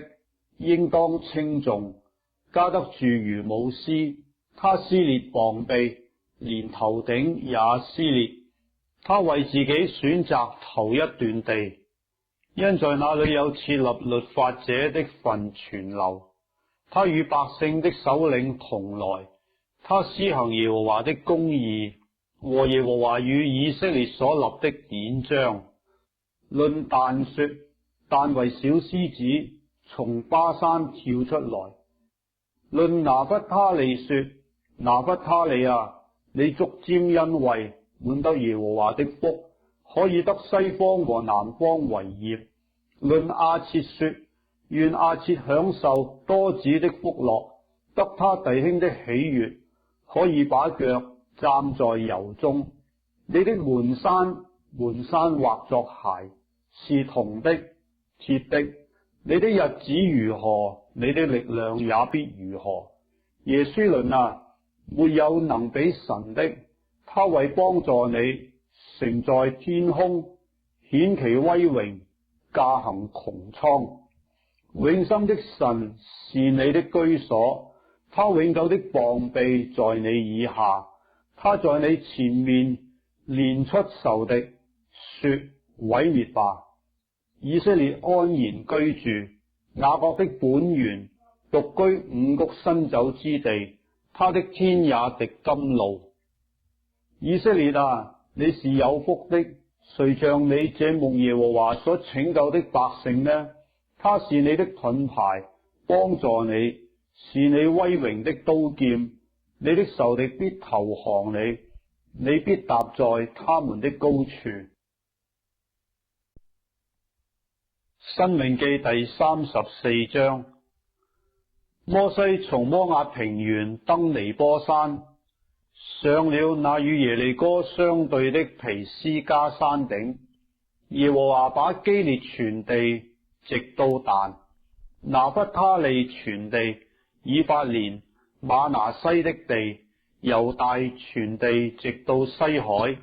南地和棕樹城耶利哥的平原，直到瑣珥，都指給他看。耶和華對他說：這就是我向亞伯拉罕、以撒、雅各起誓應許之地，說：我必將這地賜給你的後裔。現在我使你眼睛看見了，你卻不得過到那裏去。於是耶和華的僕人摩西死在摩押地，正如耶和華所說的。耶和華將他埋葬在摩押地伯毘爾對面的谷中，只是到今日沒有人知道他的墳墓。摩西死的時候年120歲，眼目沒有昏花，精神沒有衰敗。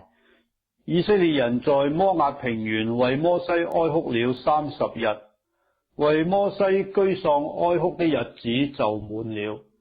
嫩的兒子約書亞，因為摩西曾按手在他頭上，他就被智慧的靈充滿。以色列人便聽從他，照着耶和華吩咐摩西的行了。以後以色列中再沒有興起先知像摩西的，他是耶和華面對面所認識的。耶和華打發他在埃及地，向法老和他的一切臣僕並他的全地行各樣神蹟奇事，又在以色列眾人眼前顯大能的手，行一切大而可畏的事。